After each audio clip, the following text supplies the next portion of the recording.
Good morning and welcome to Coffee with Rich and the American Warrior Show. This morning I'm going to be joined by Dr. T.C. Fuller and Rudy. Good morning, Rudy. Good morning, guys. Both have been guests on this show at one point or another. Dr. Fuller has been on here hundreds, if not thousands of times.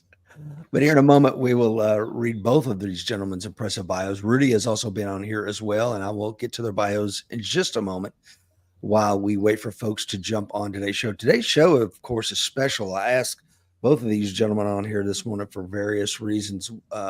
Rudy's reasoning for being here will be very appropriate here in just a moment when I read his bio. And we're going to be talking about Operation Eagle Claw. April the 24th, 25th was the 45th anniversary of, some would say, a disastrous failure and embarrassment to America. I'm going to encourage everyone to look at it differently. These men had tremendous amounts of courage to do what they did in an impossible, austere environment and really push the needle on what became possible. And every one of us on here, probably every one of us listening to this, if you've been in the military, if you've been in law enforcement, you've benefited from the lessons learned at Operation Eagle Claw. So I'm very excited to have this conversation today, gentlemen. Anything before we get going, either one of you like to say about today's show? I'm looking forward to the conversation. I'm really looking forward to Rudy's perspective in particular. Yeah, I'm looking forward to the conversation as well. I appreciate you asking me to be here. Today's show is going to be accompanied by some slides, and I'm saying this mostly for those that are going to be listening in the podcast to come. Today's show will not just be a YouTube or a Facebook. It's also going to become its own standalone show. So if you'd like to go to AmericanWarriorShow.com, Mr. Seeklander will have a downloadable PDF. You can follow along with this if you are listening to the show at a later date.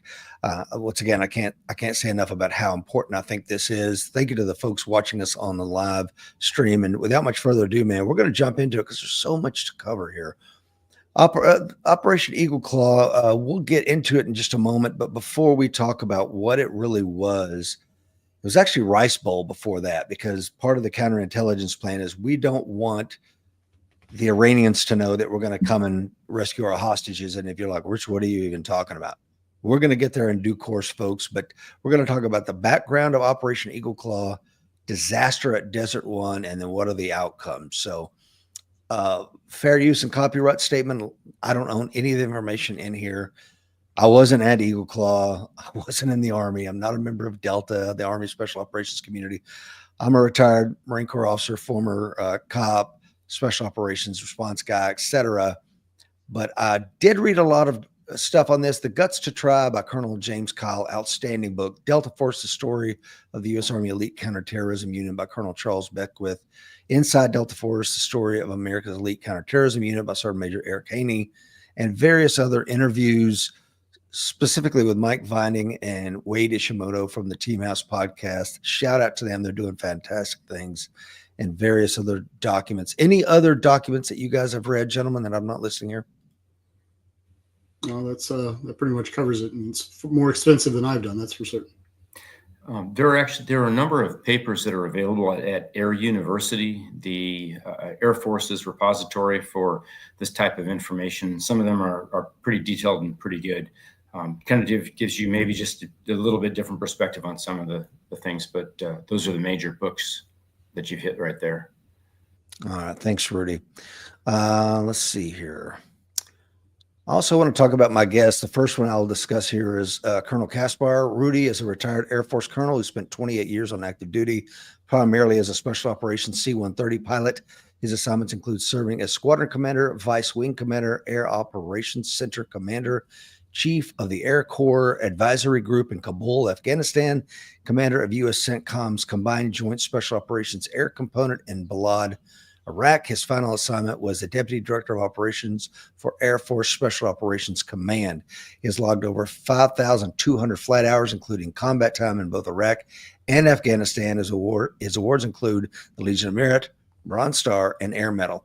Dr. Fuller also is joining us this morning. Of course, he first served as an Army infantry officer, explosive ordnance disposal officer, before leaving the Army to accept an appointment as a special agent for the Federal Bureau of Investigation. Spent the next 20 years working in all areas of investigative interest, including the excuse me, within the FBI and served for several years as an instructor at the FBI's famed firearms training unit in Quantico, Virginia.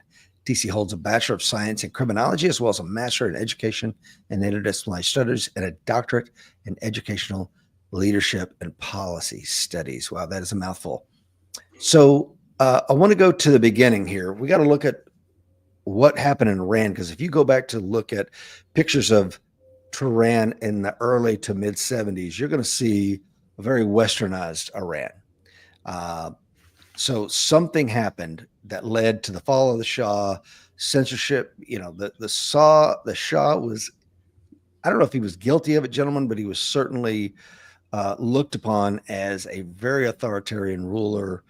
Censorship of dissent, human rights abuses, you name it. There was just, income inequality, a lot of cultural factors, the westernization of Iran.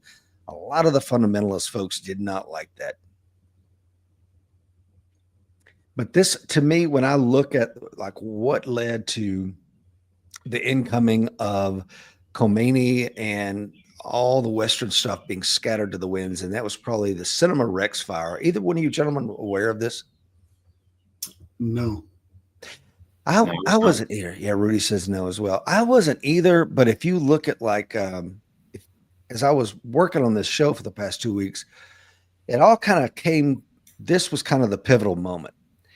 So the Cinema Rex fire happened in August the 19th, 1978. And another thing you'll notice, if you're keeping track of the timeline, things start going really, really fast after this moment. The fire was set by Islamic extremists during a screening of a very popular movie and resulted in over 400 deaths. The death toll ranges anywhere from 4-something to 6-something. So, but what happened was the brilliant stroke of counterintelligence by the fundamentalists inside Iran. They twisted the public perception that, oh, no, this wasn't fundamentalists. See, this was your own government that did this. And it intensified the anti-Shah sentiment and rose. And from this, anti-government protests grew in number and ferocity. And people started calling for the return of Khomeini. I'm going to breeze through a lot of this stuff because I want to really get into Eagle Claw. So pardon me if I'm moving a little rapidly, but if you look at this photo, you will see the, what would be the right word? The disparity between these two worlds of the Shah with his gold and opulence, and he's made himself a king, and then the fundamentalist Khomeini. So when the Shah leaves to get cancer treatments in the U.S., this is the moment right here. This is the thing they've all been waiting for. Now, again, the Rex fire happened in mid-August, 78. The Shah leaves in January of 79. Khomeini comes in a couple weeks later, and we've established an Islamic Republic that fast. Do you guys remember any of this, or are you like a kid like I was when this was happening? No, I remember Khomeini was hanging out in France, if memory serves. And I do remember how fast it happened. I mean, I was a kid, but one day there's this Shah guy visiting, the next day his country's blowing up. Yeah, I remember bits and pieces of it as well. I remember this was kind of on the heels of the Soviet invasion of Afghanistan, if I'm correct. And yeah, all related in the great power struggle. Yeah. So, the same as me. I was a kid, 10 years old. This was all kind of going on in the background. But, I tell you where I remember about this is I remember being like in, I don't know, kindergarten or something. And they bringing in the TVs and showing us the helicopters in Saigon and people jumping on to get off. And I just remember the teachers being embarrassed, I could, as a kid, you can read the vibe of adults. That's kind of one of your main things is what's taking the pulse of what's going on. Read the room. Yeah, exactly. And then I remember Watergate, another embarrassment. Mm-hmm. And then I remember this, and it seemed like the 70s was just one string of insults to our national honor. Yeah. Do y'all remember the 70s like that or no? No, you're right. And you had the leisure suits as well. So it was just a cultural low point across the board. Agreed. Yeah. So thank God Reagan came, and we'll talk about that later. Thank you to the 10 folks watching us live. Mark says, I remember he was 15 years old, and he was a Canadian. And we're going to talk about Canada's role in what happened here in just a moment. So Khomeini returns from exile. He'd spent the last 15 years in exile, and Dr. Fuller's memory is accurate. He came from France, but he had actually spent the last like 12 to 15 years in Iraq. And then the last little bit, few months in France, because maybe he could see the writing on the wall. So he's kind of he's gaining support while he's in France and getting ready. And then he comes rolling in and establishes an Islamic Republic with himself, of course, as the supreme leader. Now, he didn't outright abolish the government, but they existed only on paper. I mean, they really had little to no thing going on here. Thank you. John is on, Mark is on, Ted is on, Alan is on, Derek, Johnny King, Scott up there in Michigan. Scott and a lot of folks are telling us what their coin number is. Will Parker's on. If you want to find out if becoming a coin member of our self-preservation community, self-defense community is the right decision, please click the links in today's show notes. If you want to pick up some of Dr. Fuller's books, they are also available, as is your old pal Rich Brown's book. Don Bothwell has now joined us. Thank you. I didn't realize this until studying. This was actually the takeover we're going to talk about was actually the second takeover. There had been one February the 14th, 1979, when they stormed the U.S. Embassy. Ambassador William Sullivan surrendered the embassy to save lives. He gave everything over, and within 3 hours, the embassy was handed back over. However, they did capture and hold a Marine by the name of Kenneth Krause. He was injured in the attack. He was captured, tortured, tried, convicted of murder, and was to be executed. But President Carter and Sullivan secured his release within 6 days. He wrote a book. It just came out. I need to pick it up. But I had no idea. Did you guys know this existed? Yeah, I don't remember that factoring into it. The reason I bring it up is obviously the State Department was aware of it, and they took no further, like, all right, go back to business as usual. I mean, it's almost as if somebody wanted something like this to happen. And I'm not trying to make, again, is it just complete incompetence that led to this? It was called the Valentine's Day Open House because, of course, it happened on Valentine's Day. But Delta's response to Valentine's Day, now Delta Force is a very new organization created by Charlie Beckwith and a lot of other really amazing individuals. But what I heard Major Wade Ishimoto talk about this on a podcast. He says at the time there were only 21 in all departments of the United States government that actually focused on counterterrorism. They were tracking the individuals who were doing it. They were studying their methods and means. He said the RAND Corporation had put together a little, what they called a terrorism database, but really it was nothing more than a Wikipedia, a searchable document of the things that they did. It really provided no value. So they felt that the best expert were in the State Departments. Delta saw the writing on the wall. They're like, this probably is going to happen again. We need to get ahead of the power curve. We need to do a site survey at the embassy. They asked the State Department, can we go? The State Department said, we'd love to have you. This will probably be your mission set. If it happens again, come on over. Delta said, we're coming. We're going to send a team to look at the whole thing, which way the doors open, what are the windows made of, where could we come in, where could we egress? And the U.S. European Command said, the hell you are. This is my area of operations, and I'll be damned if some upstart organization is going to do that. Anybody heard anything like that before? Never. Of course, I'm being a smart ass, but yeah, so they denied Delta's request. What happens then? A few months later, we get the second takeover, and the hostage crisis happens. Now, initially, there's 66 Americans that are taken. 13 of the hostages were relatively soon released. They were the African-American hostages as well as some of the women. And then, of course, after Desert One, there was one more hostage release. So there's a lot of confusion as to what was the true number that they were going in to rescue on Operation Eagle Claw. And the number was 53. Now, 52 Americans remained for the full 444 days that the hostage crisis lasted. But, the Argo also happened. That's why I said Mark's contribution, his Canadian contribution was, I think, what was it? 6 of them hid out in the Canadian embassy or the ambassador's residence. If the movies that I've seen are to be believed, yeah, 6. And that movie's supposed to be pretty damn accurate, but the Iranians had a list of demands. If you want to read them, knock yourself out. You can imagine what they are. They want the return of the Shah so they can execute him. confessions and acknowledgments of what you've done to our company. They want a financial compensation. They want to end U.S. interference in support of their revolutionary leaders. That's obviously was never going to happen.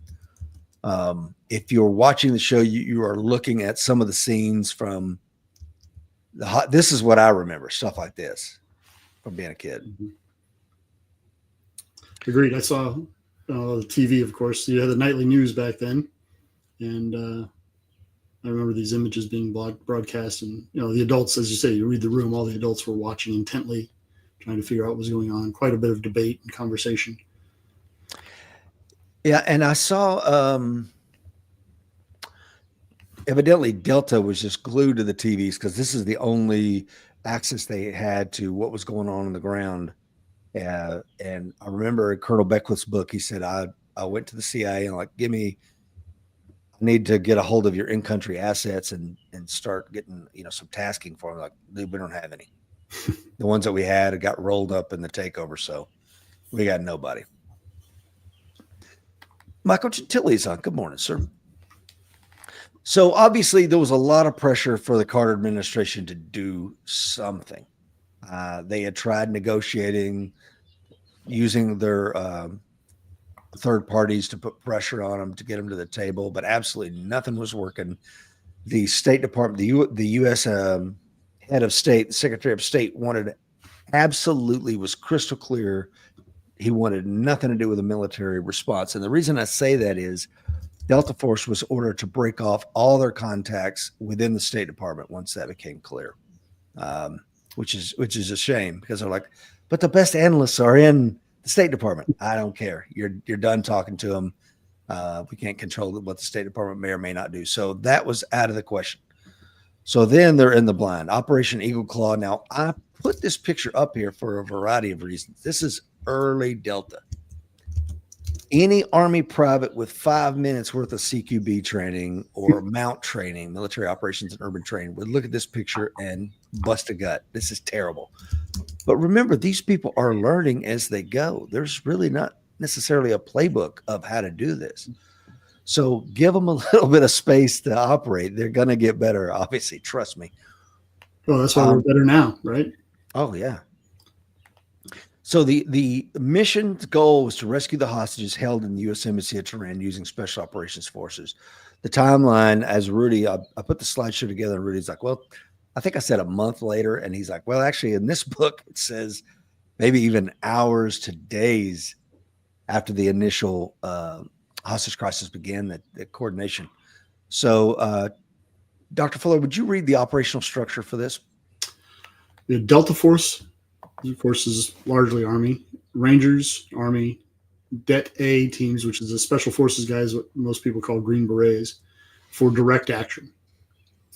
U.S. Navy helicopters, Air Force aircraft for transportation and support, with CAS, close air support, being flown by Marine and Navy pilots off carriers. And, of course, Navy ships as platforms for staging the operation.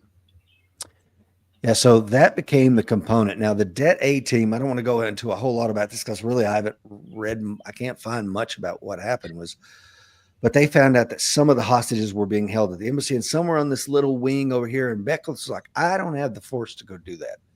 If you want those 3 dudes, you're going to have to give me more guys. So they provided part of the Berlin detachment of Special Forces had a detachment A, and they, I think, gave 12 men to the mission whose sole responsibility was to go hit this one little building on the grounds that was pretty far away from the main area, secure those hostages and bring them in. So that's an interesting little footnote to this whole thing. And an interesting progression. Rangers are considered some of the best light infantry shock troops in the world. Delta Force, obviously, very good at hostage rescue. Special Forces these days, their job, while they're certainly capable of direct action and blowing ambushes and everything else, their job is mainly, foment insurrection, teach people hearts and minds kind of stuff, build schools, houses, latrines, provide medical support, and turn local fighters into a larger force. So for them to be used in direct action back then, I think shows a bit of progression. Can you go back one slide? Absolutely. There is a book out on the Det A involvement of it. I didn't have time to pick it up and read it, but it's evidently, actually, it's about Det A, and I think a section of it is dedicated to their interaction with Delta in this operation. And yeah, TC's right. That's the Special Forces main job. I think these guys brought some unique capabilities to the table, because we're talking about the guys who were designated to be stay behind in Germany, in East Germany, if the Soviets rolled through. And so these guys were pretty good at blending in with the local infrastructure, with the locals, and still conducting operations. I think they were probably a pretty good choice for this. Yeah, because they were going to have to infiltrate, right? It wasn't as though there was going to be a Night Stalker helicopter dropping them on the roof or anything. Exactly. They probably had brought some language capability to the table. That's typical Special Forces. The Army Green Beret guys usually have considerable language capability. It used to be mandatory to speak a second language. I don't know if it still is. So those are probably all things that spoke in their favor for using them for a snatch and grab in the middle of town. I'm sure. So I appreciate that, Rudy. I'm definitely going to check that out, because I find that little small piece of it fascinating, because they brought a medical component to, once the disaster occurred at Desert One, that the regular Delta guys did not have. So thank God that they brought it. Maybe we'll touch on that later. But in preparation for Eagle Claw, there was a whole lot. And Rudy, you can maybe speak to this. I know you can, but I don't know if it's pertinent or not.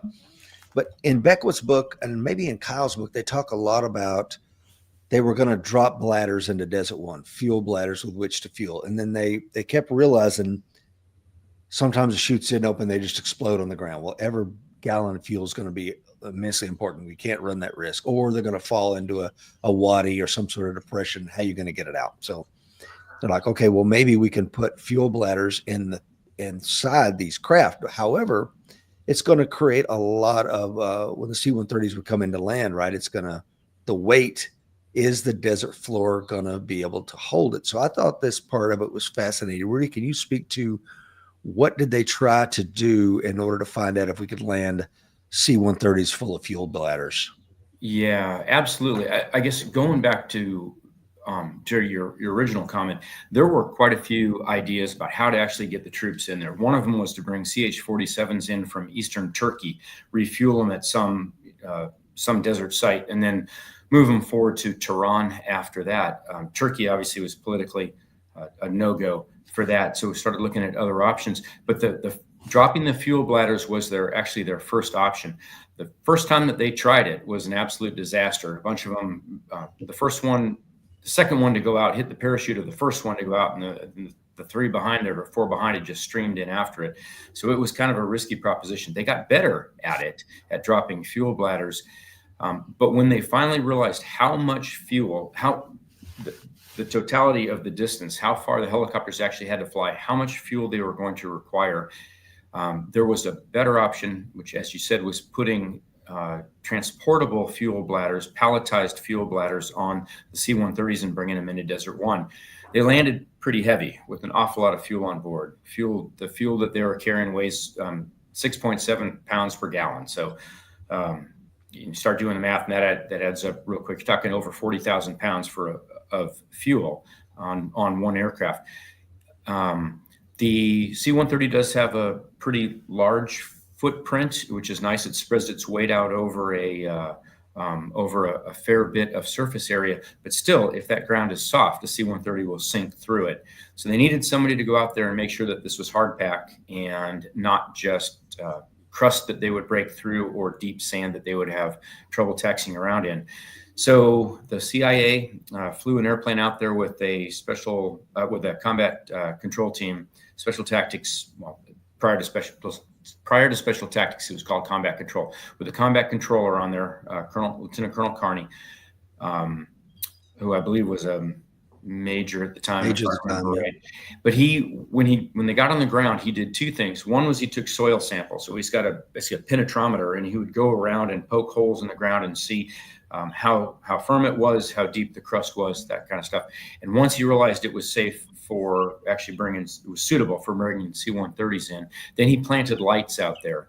He planted what I understand to be what we called a box in one. So it's 4 lights that identify the touchdown zone and a flashing light at the far end that gives you something to aim at. So you know where you got to put the wheels, and then you know where you have to go after you hit the ground.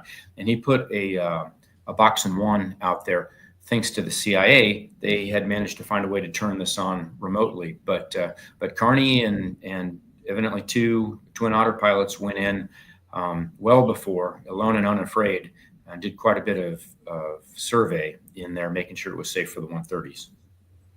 Yeah, I think that, again, balls are, you got to carry a wheelbarrow for your freaking balls. I mean, if they don't get out, I mean, you got an E&E for hundreds of miles across an Iranian desert. My God.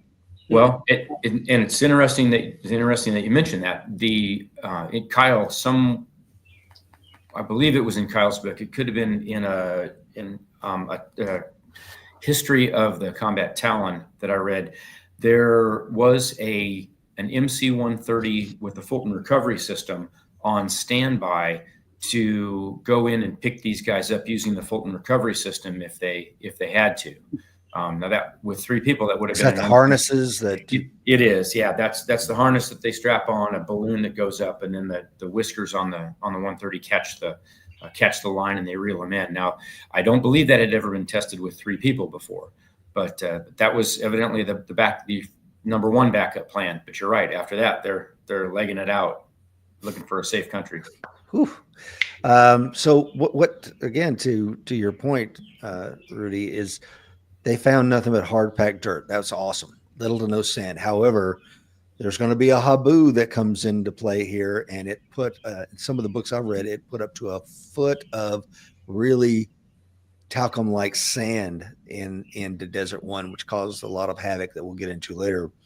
So the insertion went well, no contact on the ground, no traffic on the road that was between the 2 landing zones. However, that would not be the case either when they landed at Desert One. So more to follow on that.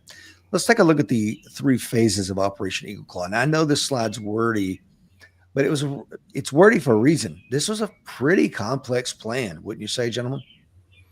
It was. I think you can make an argument for needlessly so, but Rudy has spent a lot of time in special operations, so I think he can speak to that much better than I can. But we all well know simplicity rules and these sort of things. So the more simple you can make things, the better off you're going to be, generally speaking. Yeah. Rudy, can you give us the broad brush of the ingress? What was the broad brush of just phase 1 of the plan? Phase 1 was once they had decided to go with C-130s carrying fuel bladders. Phase 1 was to bring 3 MC-130s in carrying Delta and some support equipment, followed by 3 other C-130s. They ended up using EC-130s out of Keesler Air Force Base for a variety of reasons, carrying the fuel bladders. Launched from the Nimitz, were going to be up. They needed 6. We're going to be 8 helicopters coming in to refuel. They were coming in pretty much empty. I mean, just loaded with fuel, and that was about it. Coming in, picking up fuel from the fuel bladders on the C-130s, and then transloading the Delta folks onto the remaining helicopters, and then moving forward from there. So the C-130s would return to Masira, an island off the coast of Iran, of Oman, and the helicopters proceeding on to a drop-off site for Delta, and then a logger site to bed the helicopters down overnight. So that's the broad brush, guys. Again, lots of moving parts here, lots of fuel. You've got helos coming off a carrier, 130s coming in off Masira. Mm-hmm. And then they've got inside the 130s combat control teams, Delta, DAT-A guys we talked about, Ranger roadblock teams, lots of moving parts here. So this is if you're looking at this is kind of how it went in.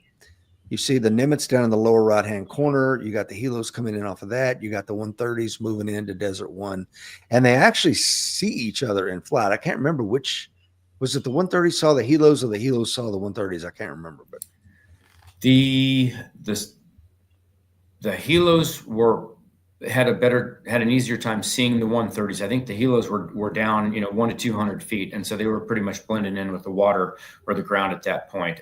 There were reports that some of the helicopter crews did see some of the C-130s going over.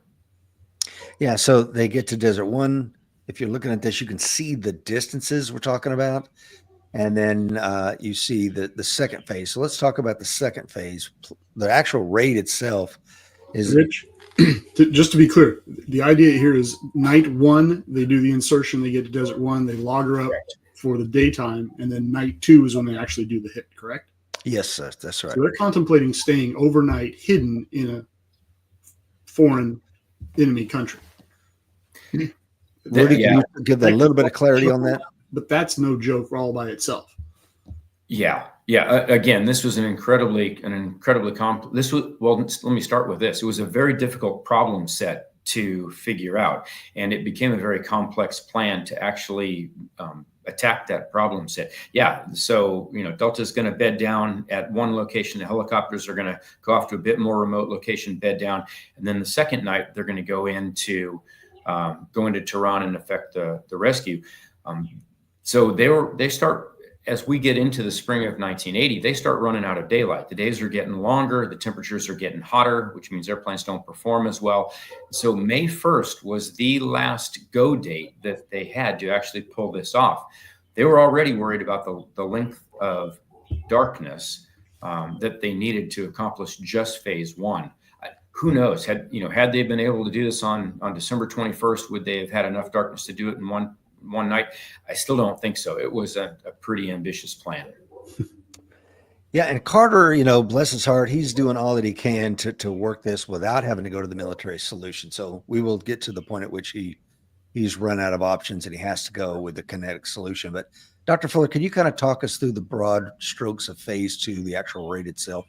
All right. So the idea here is that on night two, which is April 25th, there's CIA officers, which was there are 15 of them, led by retired Special Forces soldier Dick Meadows, who had I don't know how many freaking ribbons and awards that guy had. He had the highly coveted continued on back award ribbon at the top of his stack. I mean, it was crazy. And a retired CIA guy known only as Bob, along with 13 other American and Iranian Persian speakers who were already inside Iran. They would bring trucks they had sourced to a hideout named Desert 2. Now, that's all CIA guys. So they've got 15 of their guys on the ground. Think about the logistics there. They're going to source some trucks. Are they going to steal them, buy them, carjack them, whatever? They're going to get some trucks and show up. Can I speak to that a little bit? Please. So Dick Meadows comes in on a Irish passport. So they hooked him up with that. He lands, and I guess he's speaking like, "This is Paddy O'Brien," but he's going to be a businessman. So he's got to rent some space for his business. He's got to lease some trucks for his business. Probably need a warehouse for that business. So he did. I mean, this guy, I think he was on the Sante raid. Dick Meadows, man, is one of the greatest unsung heroes in American history. But anyway, I digress. So yeah, that's how they're going to source this stuff. Did we lose Dr. Fuller? Please looks frozen. Yeah, he might. Well, I'll go ahead and continue here. The CIA team and the 93-man Delta team is going to drive from Desert 2 into Tehran. The team would then assault the embassy and foreign affairs building, eliminate the guards, and rescue the hostages with air support from AC-130 gunships at CAS from the carriers. Can you talk about what that might have looked like, Rudy? I'm sorry. Part of that cut out. Say that one more time, Rich. Yeah, I said, can you talk to, once they're assaulting, they've got an AC-130, a couple of AC-130 gunships and close air support coming off the carriers. And Delta actually also had red-eye surface-to-air missiles. Can you talk to what that might look like? Yeah. Okay. I guess three different pieces there.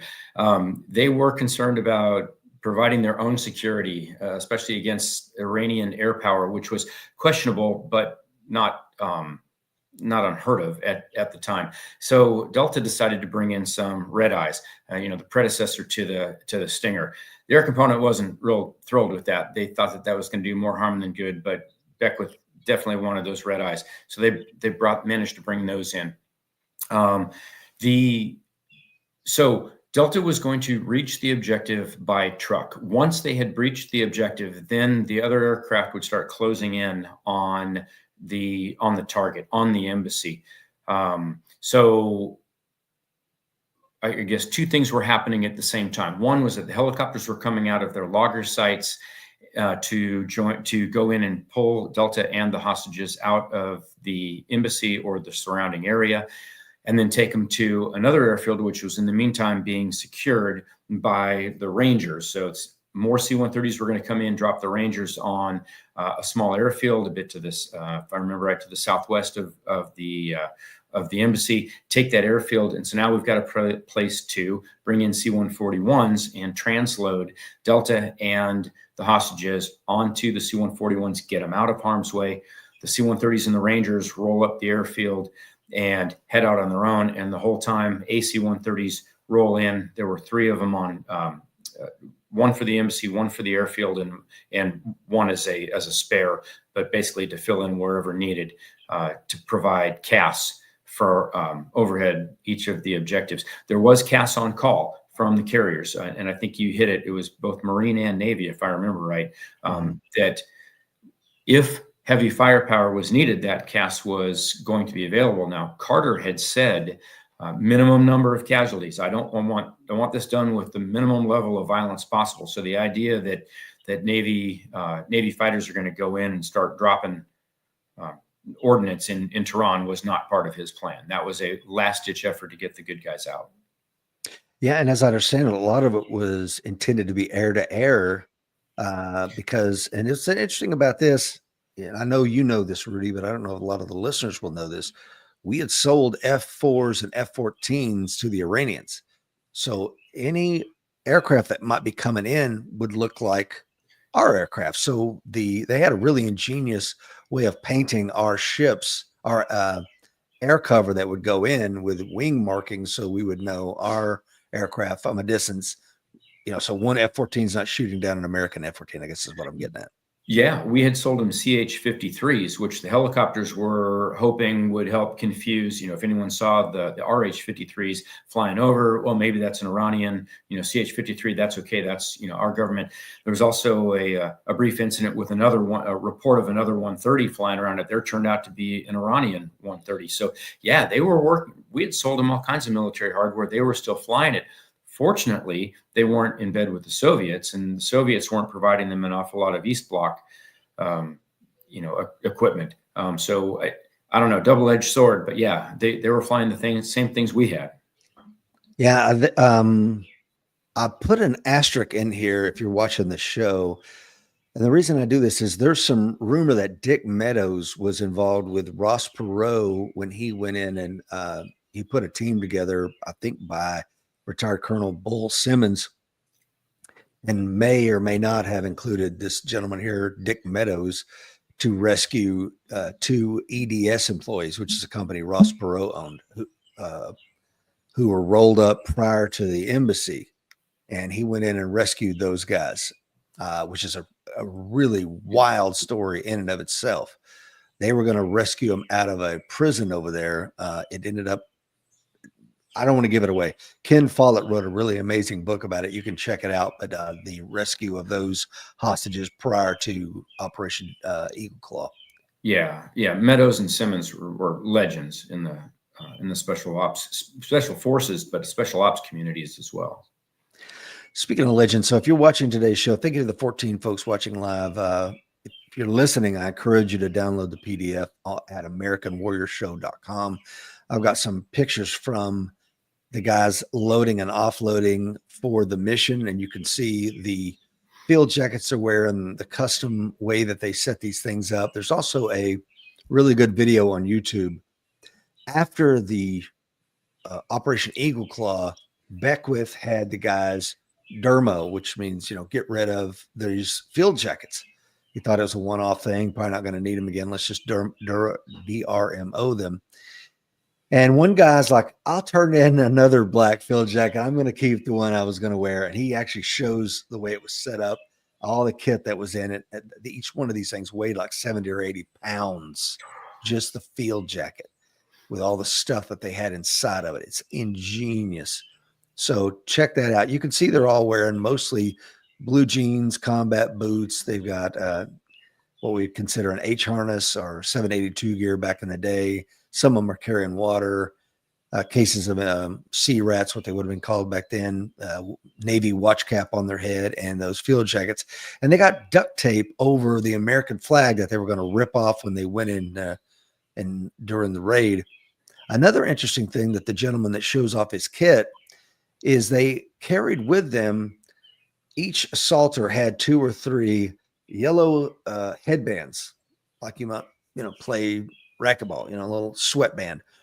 And they had reflective tape on the front and back, and they would hand it to these hostages to put on. And that way, from a distance, you could see who the hostages were. So again, a low-tech solution to a really complex problem. I love the ingenuity that these brave men put together here on the fly. So here's another photo of General Vaught, who's the commander of the overall mission, and then Colonel Beckwith, who is commander of Delta and the ground commander of this operation. Phase 3. This is an interesting one. So in parallel to the rescue at the embassy, I think you already talked to a lot of this, Rudy. The Army Rangers would go in and seize that abandoned airbase. Yes. Yeah. So we kind of talked through that. This is an actual overhead photo of the airfield that the Rangers were going to seize so the C-141s could get in and move the whole package out. Yeah. If you want to get a feel for that, go to YouTube and look up the video footage from Operation Rhino in Afghanistan, and you'll see kind of a semi version of this. It's what you'll see is a God's eye view, basically of 130s dropping Rangers in to take over an airfield, and then helicopters coming in afterwards. Okay, gotcha. So this is an interesting one in hindsight, being what it is, and I know we're going to hear in a moment. If PC comes back on, that's great. He was texting me. He's got the whole neighborhood's internet is out, so somebody must have been digging a hole in the neighborhood. There you go. And the fiber optic. But again, just like at Desert One, Murphy is always there, and we'll talk about that.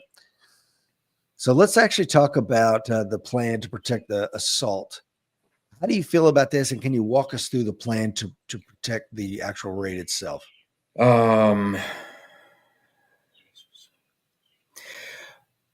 Air cover is always important. It's one of the great advantages that U.S. ground forces have had ever since, ever since the Vietnam War. I mean, I think they say that the last time U.S. ground forces were attacked by enemy air was either Vietnam or Korea. So it's been we have owned the air for quite a long time. This part was critical to it, but boy, this was going to go against what President Carter wanted at the time. If we're now launching CAS to go take out fighters, and this has spiraled out of control. This is no longer the covert raid that we were hoping for. Do you think that? And I don't know, Rudy, was the plan to actually go in and run some sort of combat air patrol around it, or were they just on standby and we'll come in if you need us? It's interesting. There wasn't any discussion of that in Colonel Kyle's book. My guess would be that the Navy would have launched aircraft and basically held them in reserve. Held them in international airspace, tried not to penetrate Iranian airspace just because of the impression that it gives. If we started getting indications that the Iranians were getting ready to launch their F-14s, their F-4s, then I think the Navy would have given them the go-ahead to go in and take them out. Anything that the AC-130 couldn't take out while the stuff was on the ground. But who would be protecting if the AC-130, the gunship, was actually going to be orbiting the whole time, providing fire? Who's protecting the AC-130? The assumption was that the Iranians weren't going to be able to get any aircraft off the ground. I mean, their aircraft were not in a very good state of readiness. Had they launched, had we started getting indications, then it would have been the Tomcats, and I think you got them listed below, the F4s, A7s, and A6s. Mm-hmm. So again, I just want to show this so you can see the distances. You can see the kind of a two-pronged attack. So on April the 16th, Jimmy Carter gives the go-ahead for the mission. And General Vaught's statement when it was time to roll was execute the mission as planned, Godspeed. And now we have the actual mission. We talked through what the plan was. Now I would ask Reudi to, if you would, sir, kind of walk us through the ingress and some of the challenges that they had. Yeah. So the C-130s started it off. They first one launched first. The first one was, I think, half an hour to an hour ahead of the rest of the gaggle that was going to follow behind it. The C-130 infiltration went relatively as planned. Interesting. Now, the C-130s were flying at a higher altitude than the helicopters were. They were somewhere up in the what they said was they were 2,000 feet above ground level, which put them at 3,000 to 5,000 feet, but still masked from any radars that might be out there. They encountered dust, the haboob that Rich had talked about.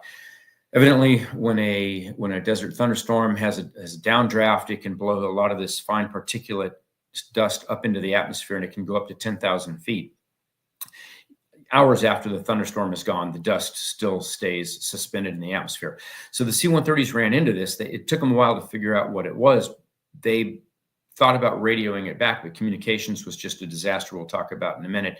They weren't able to get the information back to the helicopters to warn them that they were going to encounter dust along the way. But the C-130s didn't think the dust was that bad based on their experience. So C-130s press ahead, and eventually we get all 6 130s on the ground, ready for the operation, ready to receive the helicopters. Helicopters didn't have quite as much luck. For a couple of reasons, they were flying relatively low, 1 to 200 feet. It was a combination of reasons. Helicopter pilots like flying low. A lot of that is due to navigation. A lot of that is because they can put the helicopter down more easily if they have to. But they had also gotten some intel that there were radars out there that if they flew too high, they would give away the mission. That was probably a bad assumption based on the intel, based on the little blips of intel that they had been given. But regardless, the helicopters were down low. Things were going along pretty well. One helicopter had to sit down in the desert when it got a warning light for a potentially cracked blade. They set it down, checked it out, said, yes, we believe we have a cracked blade, had another helicopter pick them up. So now you've gone from 8 to 7, but 7 are still on the way. Helicopters enter the dust. The helicopters are trying to fly in formation, but low visibility night on NVGs. By the way, they're using old, state of the art at the time, but by today's standards, old, horrible NVGs. Helicopters got separated, broke up into a couple of individual flights. One helicopter was having instrument problems and ended up making the decision to turn around, head back to the Nimitz. So we're now down to 6 helicopters. The helicopters ended up picking their way through the dust in 1s and 2s after a couple on again, off again starts, and finally made it through the Desert 1. But only 6 helicopters made it, and they were late. They were somewhere between 50 minutes and 90 minutes late. So the C-130s.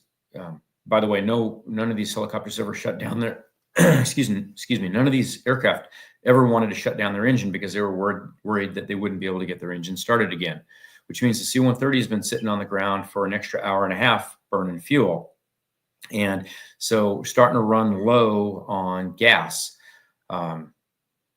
Regardless, we finally get the choppers to Desert 1, and it looks like the mission is going to go.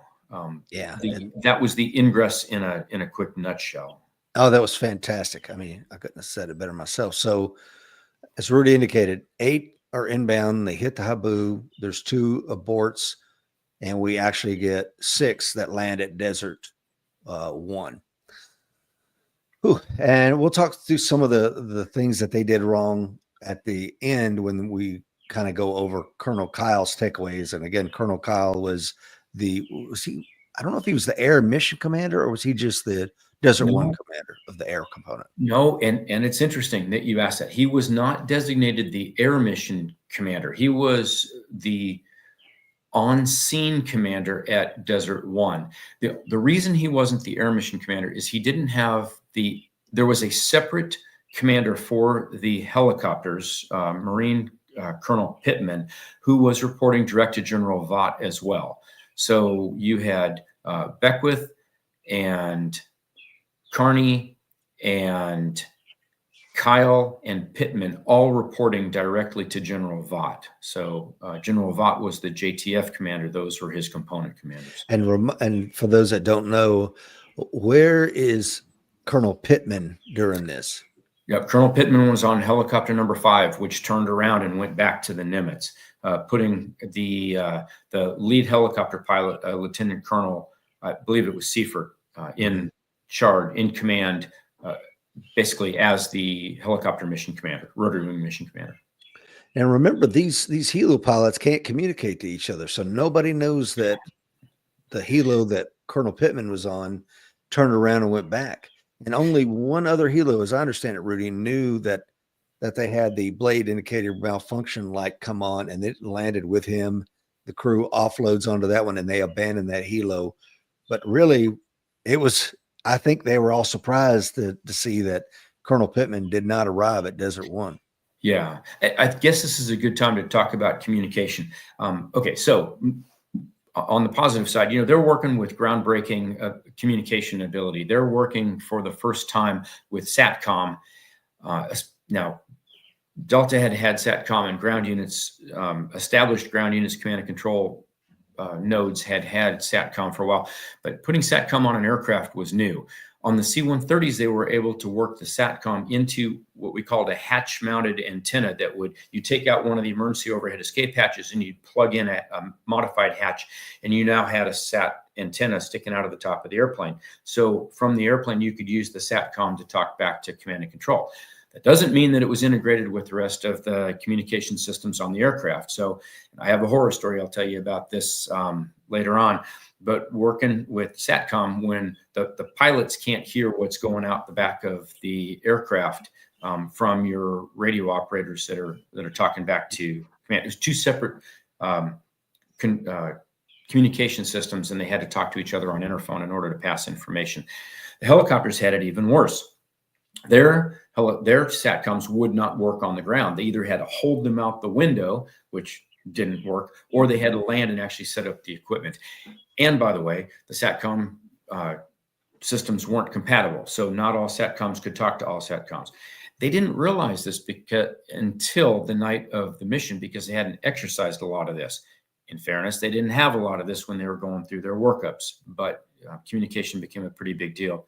The other part was that the helicopters had decided to use light signals and hand signals to communicate with each other when they were told that they were guaranteed good weather on the way to the objective. Once they got into the Haboob, using light signals and hand signals wasn't quite as much of an option anymore. And since they had taken their secure communications equipment off of the aircraft that would let them talk encrypted to one another, because it wasn't working, by the way, they were afraid to come up in the clear and talk to each other, just normal UHF or VHF radios, and talk to each other. So bottom line, there was very little communication between the helicopters. There was very little communication between the helicopters and the C-130s, and between everybody and the command and control nodes. Oh, this is outstanding, Rudy. So I want to break apart a couple of those things here. Some of this stuff was self-imposed, as I understand it, because there was a couple of things that were self-imposed that may have contributed to the problem. One was a strict radio silence. And the other one was the Marine pilots, as I understand it, and they weren't all Marine pilots. Let's be clear. There probably, I think, was at least one Navy pilot that was there, and I believe maybe one Air Force pilot. But I think we broad brush and say they were all Marine pilots, when in actuality, I don't think that was the case. I found the numbers. It was 11 Marine, 5 Navy, and 1 Air Force. Okay. I worked for that Air Force pilot down at SOCOM. He was a legend in the AFSOC helicopter community. But go on. No, I bet. Yeah. So we talked about self-imposed restrictions with the radios. There was already problems, like you said. A helo would have to land, set up the SATCOM system. That was not happening. And then the other ones, the pilots had understood that there was a potential for a radar threat at or above or something like that, 3,000 feet. So they had decided, like you said, part of it was institutional. We like to fly low.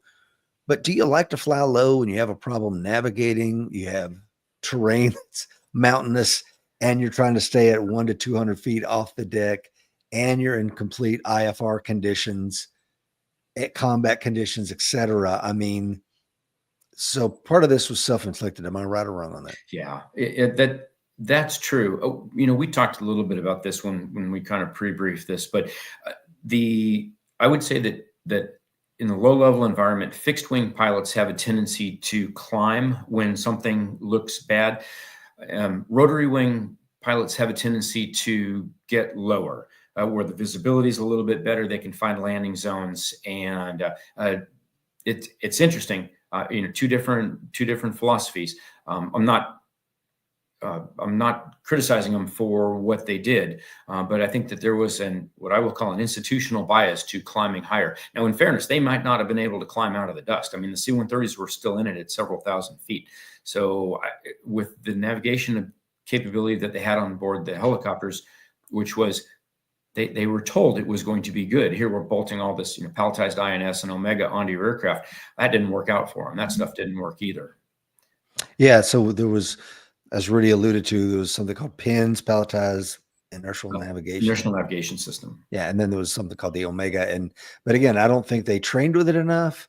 Correct. And then it goes the night of the Super Bowl, and it either didn't work or they didn't know how to use it effectively.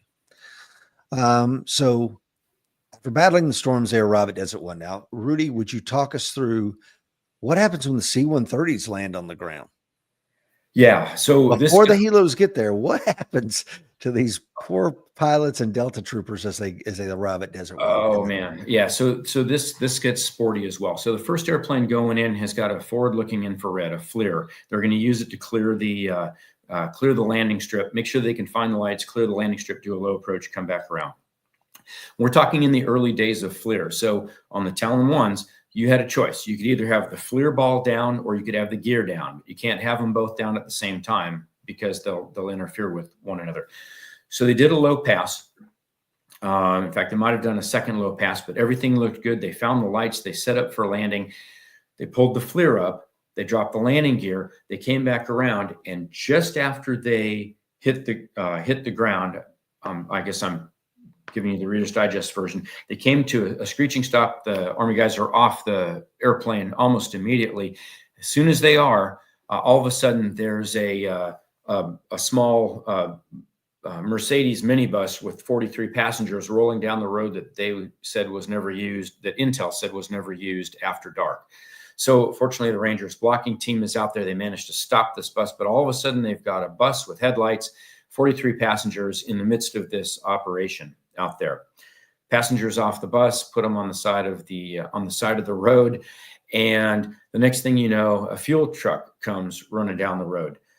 They shoot at the fuel truck trying to get it to stop. It doesn't stop, so the Rangers hit it with a law and managed to, the law hit the truck underneath the cab, ricochets up into the fuel tank, and this thing just bursts into flames. So now they've got this burning fuel truck just off the northwestern end of the runway that the that the C-130s are supposed to be landing on using NVGs, and a burning fire at the other end of the runway is not going to make this landing any easier. But it seems like the world is coming apart.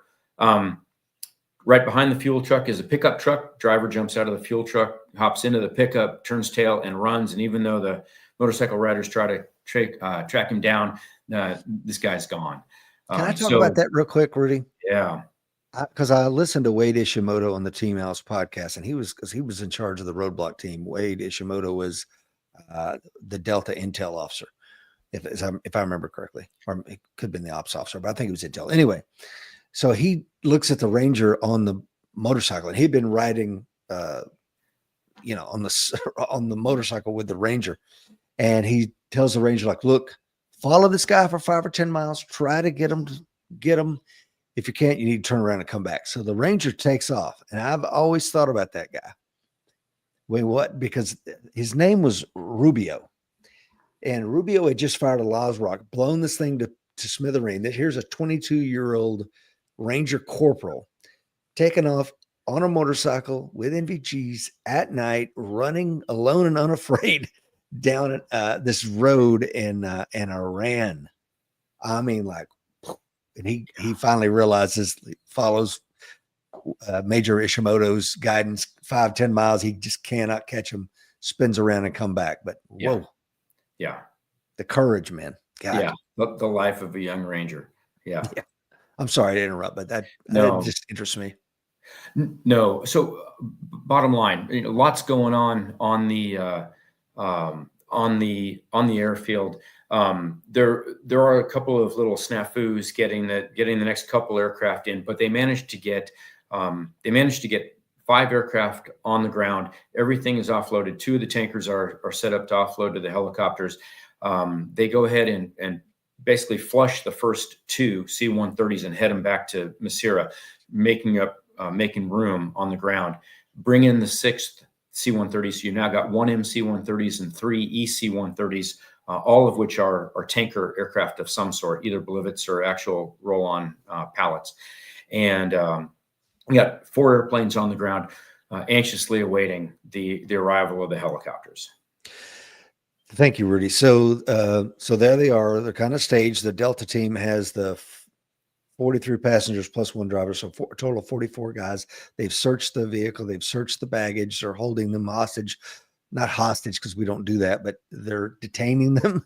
And they're trying to, like, what are we going to do with these guys? Do we put them on the 141s and take them to, we'll repatriate them at some point. So there's a lot of discussion there.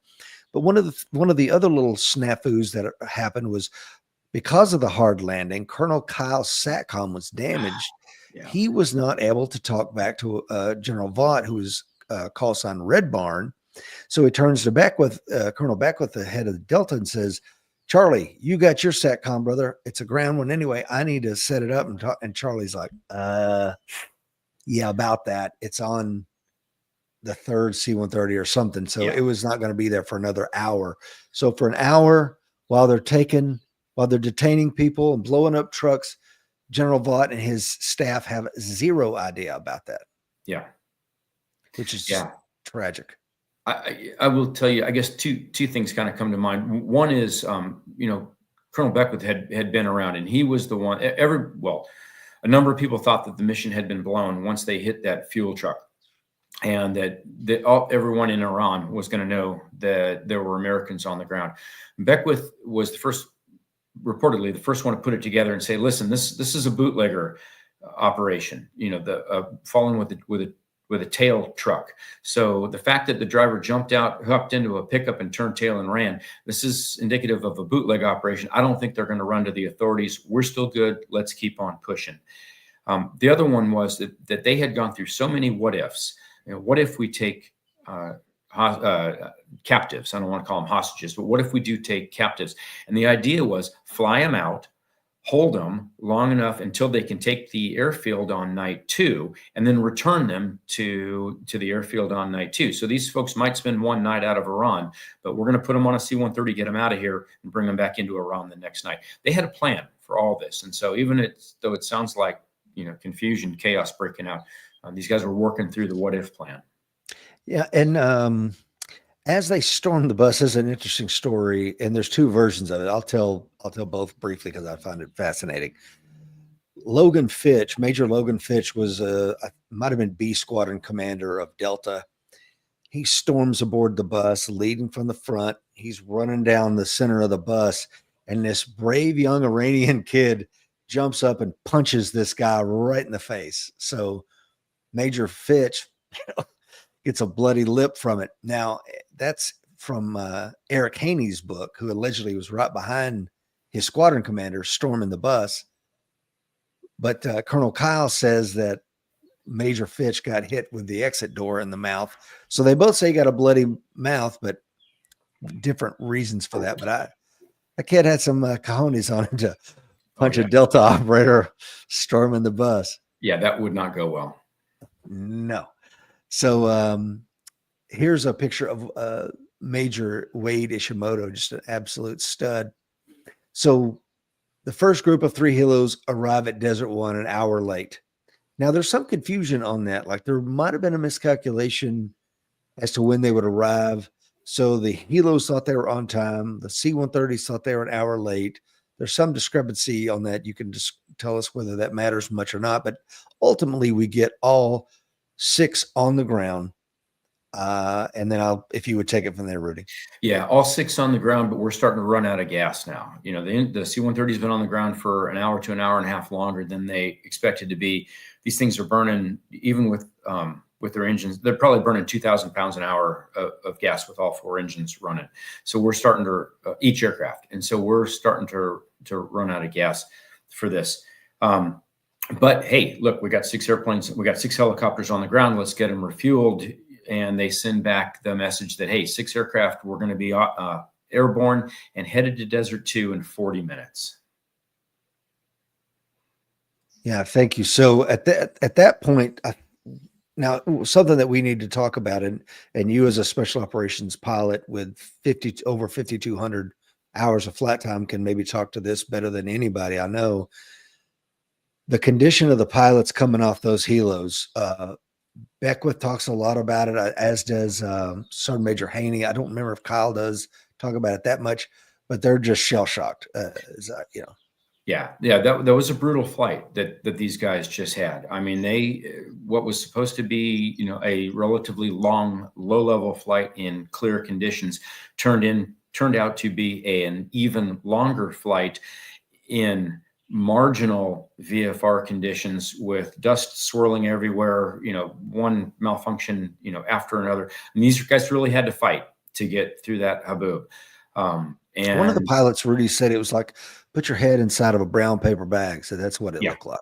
Yeah. Wow. Inside of a brown paper bag, and they're, you know, looking down at the ground, you know, trying to find landmarks, so they reportedly, the co-pilot was on instruments, making sure that the aircraft was, you know, straight and level, and watching the radar altimeter telling them how far above the ground they were, while the pilot was trying to map read, trying to fly the airplane, trying to, you know, keep the ground in sight, keep the formation moving forward. 1 and 2 turned around and set down on the ground outside of the haboob, and then picked up and headed back in a little bit later. So you now had the formation out of order as well. But they had very little idea how many other helicopters were with them. And that part of the reason, again, we talked about self-imposed problems, right? There was problems that just happened. You couldn't predict it. And then there was a problem of, to save weight, they had opted to do a few things. Now, two of the ones that come to mind is, one, they removed the filters that pull the dust out and protect the engine. And I don't know what that's actually called, Rudy. I'm sure you do. And the second thing they did was they removed the secure inner communication, so that the helos lost the ability to communicate with each other to maintain any kind of formation integrity. And here in a moment, we're going to take a look at what Colonel Kyle's plan was for where the helos would park. And then we're going to actually see what happened, because, again, no plan survives first contact with the enemy. Correct. On here, I have, let's talk about the hydraulic failure before we leave this slide, because I don't remember if the pilot and co-pilot ran over to Lieutenant Colonel Seifert and said, "Sir, we got a problem with the hydraulics," or how he found out that we have a problem with one of the helo's primary hydraulic system. Can you kind of talk us through that, Rudy? Yeah, I believe that's correct. So you've got 6 helicopters on the ground. You know, all of them have their engines running. Seifert is trying to get his bird refueled, so he stays in the cockpit of his RH-53. But one of the aircraft, I forget which number, number 6, I believe, now basically shuts down and says, hey, comes running over and says, "We have lost our primary hydraulic system. We don't believe it's safe to fly with only the secondary hydraulic system. We're out. We are now down to 5 helicopters." Yeah. And it's an interesting thing. So if you read just a brush over, it's like, well, the mission profile said, if you have any less than 6, abort. One word. Okay. But it was actually a little bit more complicated than that. When they reported to Red Barn, General Vaught, that we only have 5, his staff, they asked Charlie Beck, can you go with 5? And in Beckwith's book, he's really pissed off. He's like, I lost all respect for General Vaught when he asked me, could I go with 5? He knows damn well I couldn't go with 5. In reality, I would take that as a compliment. I'm the on-scene commander. Can I do it with 5? Well, I appreciate you putting it back on me, sir. Yeah, I'm going to make it work somehow. And I think General Vaught would have supported that decision. But as we talked about yesterday, Rudy, when we were on the phone talking about this, Delta initially, the assault package was 70 shooters. And then it grew a little bit and a little bit and a little bit to where now it becomes kind of unwieldy. And Colonel Beckwith was completely like, I cannot, every shooter is mission critical. So they couldn't take anybody out of their raid package. And the helos were, Colonel Seifert was not budging. I will not let this plane helo fly. Can you talk to any of that? Yeah. So you've basically got, you've got 2 options. You fly the helicopter with the hydraulic malfunction and go with your load of approximately 120 Delta to get him in, or you don't fly it and you go with 5, which means you now skinny down to effectively 100 assaulters. So Beckwith would have to cut 20 out of his assault team. Beckwith says he can't do it. We got to have all 120 in order to go forward and cover the contingencies. The helicopter could be flown with only the secondary hydraulic system. The problem was at the max gross weight and high temperatures that they were operating, if they had to put in an awful lot of control inputs, they would be maxing out that secondary hydraulic system. And the helicopter had a known problem that secondary hydraulic system would lock up if it was overtasked. So I think that one of the things the pilot was thinking about was, all right, you pile 20 Delta guys on this, full load of fuel and the flight crew, we head off and I have to maneuver the aircraft to do what you want me to do with it. If that secondary hydraulic system locks up, we're all going in. This thing's going down in a giant fireball. I don't think you want to lose, 20 Delta troopers to that, that potentiality. And that was the reason, as I recall, Rudy, that they chose the RH-53D as the helo over some of the other 53 platforms. Was it enhanced? It had more load capacity. Was that correct? It did. It had, I've got a number around here somewhere. 15,000 pounds or something?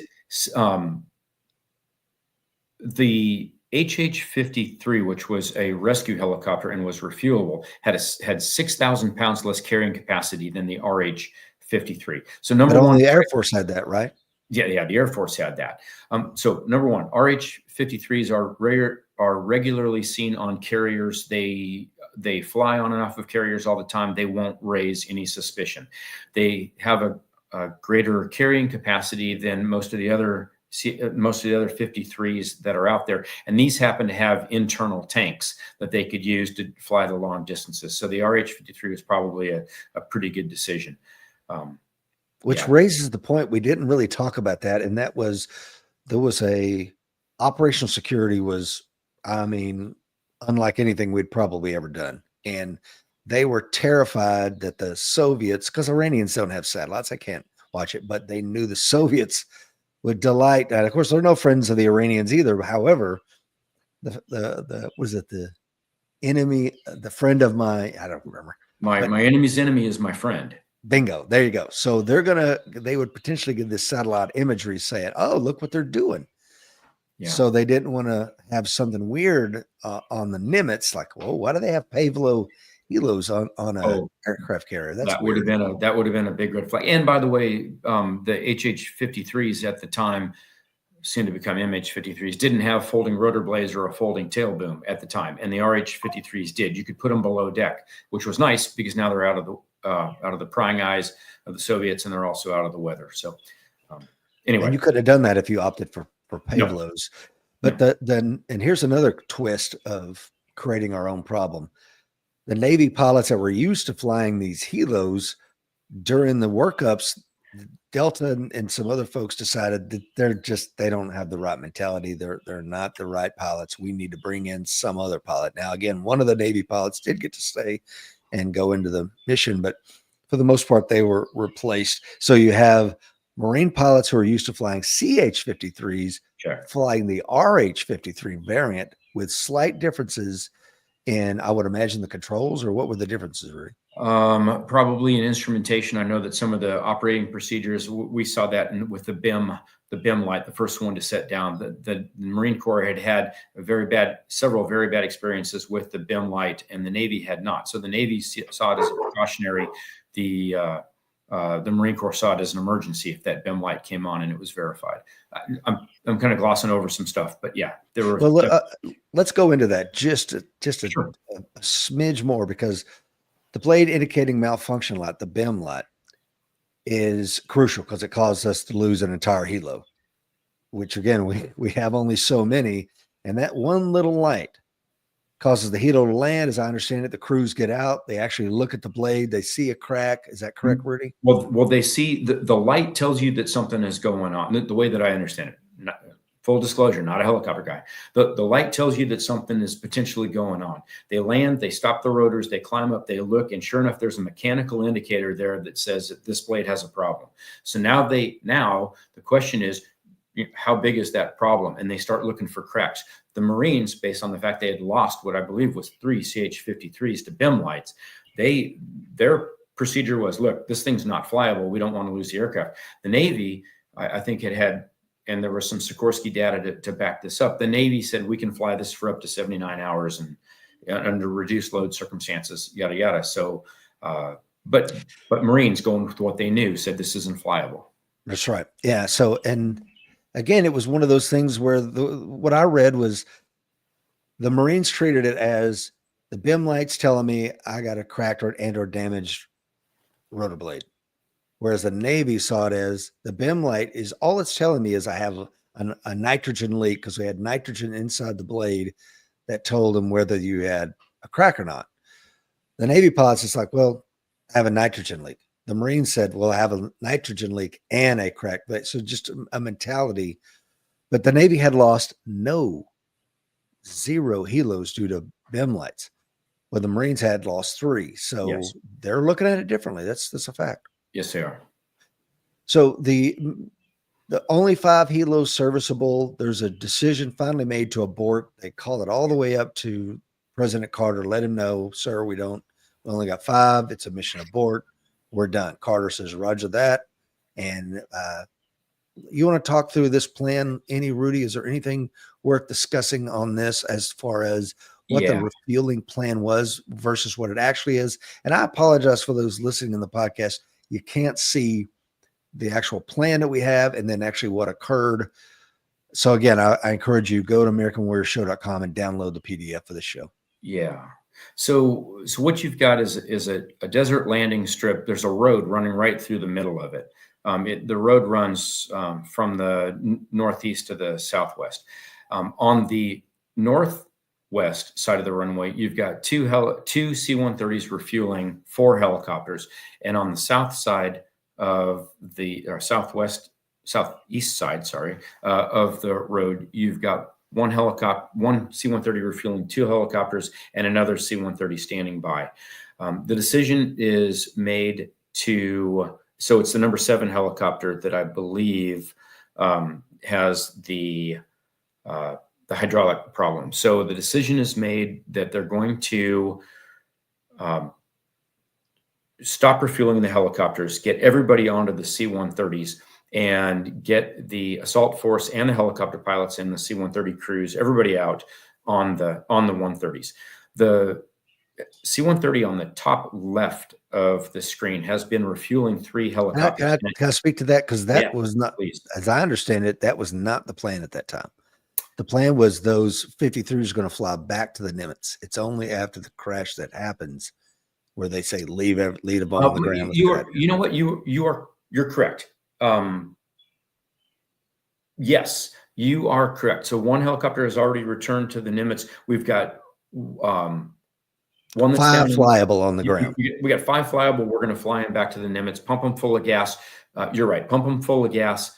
They're going to carry nothing but crew and gas and head back to the Nimitz. You are correct. So the helicopters basically are topped off on gas. The problem is that the C-130 at the top left corner of the screen is running dangerously low on gas and needs to get out of there. In order to do that, he needs to taxi forward, go around the other C-130 and take off to the southwest.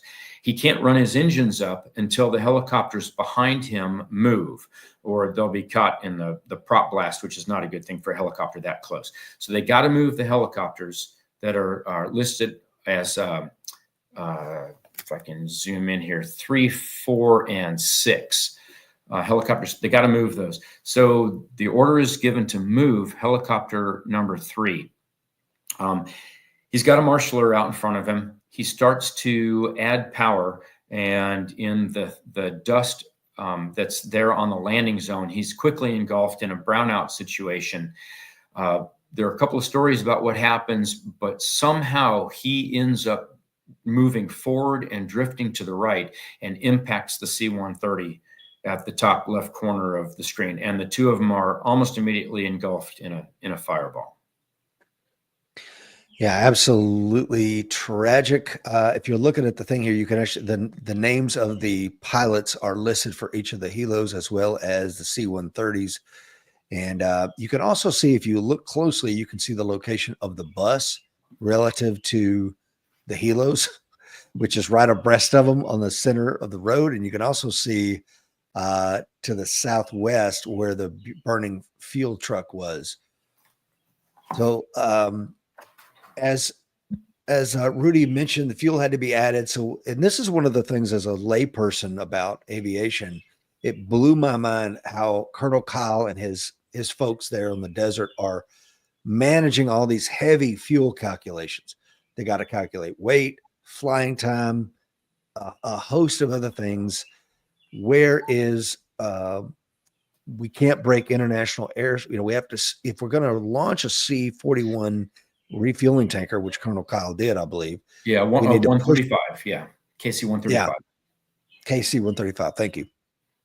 So a whole lot of problems. Now, another thing that added to the problems was when the helos landed, Schaefer's helo, which is helo number 3, Bluebeard number 3, it busts its tires. So now it can't just roll on the tires to move forward and get around that tanker C-130 number 4, which would be Republic 4. It has to do, I think, what they called wounded frog and kind of leap around like this. It actually has to gain some altitude in order to move, which created the problem that led to him getting high and slamming into that tanker. So now Colonel Kyle has decisions to make. Reudi, would you talk to that? Yeah. So you've got, I guess I'll jump forward just a little bit. So the fireball's pretty bad. They end up losing 5 crew members on the C-130. 5 crew members on the C-130 are killed. 3 crew members on the 53 that ran into it are killed. The rest of them escape, but they've all got burns. And so now you've got dead and you've got injured. When helicopter number 3 flew into the C-130, it put shrapnel through the 3 helicopters that were next to it. So it takes helicopters number 4, 8, and 1 out of the mix as well. And so the crews are starting to bail out of those helicopters. What you've got is now 1 flyable helicopter and 3 flyable C-130s on the ground, with 1 helicopter and 1 C-130 being engulfed in flames. Yeah. So, and it also needs to be mentioned that I think B Squadron Delta was on that aircraft. They were in the back. Yeah, that's a good point. The Delta had been loaded up on since they had made the decision to return to Masira, Delta has started loading up on the aircraft in order to get out of town as quickly as they could. So you've got an aircraft full of passengers as well. The aircraft starts to burn, fire is, basically, dripping down on them. And these guys, after a little and the bit ramp is up, as I understand, Rudy. They're sealed up, ready to go. So when the fireball comes rushing through the thing, Delta's like trying to pop. They're popping hatches, like which one? And the first one they open, and there's just a fireball rolls in. They shut that. The C-130 loadmaster's like, and the sergeant major in charge of the squadron's like, calm the hell down. We're going to walk off the aircraft single file line, and they just single file lined it and got off the bird. Yeah, my belief is that the loadmasters got that right parachute door open, and everybody on the airplane, everybody that wasn't in the cockpit, got out that right parachute door. Which, using one parachute door to exit a burning airplane, that's a dicey proposition right there. So good on everybody that was on that airplane for an orderly evacuation. There's also an interesting story, Rudy. I don't know if you read it. It was in Eric Haney's book, and I heard it on another podcast, so I'll believe it to be true from two different sources. One of the Delta operators, he's asleep on the helo. It's like, I might as well get some shut-eye. I'm sorry, he's asleep on the 130.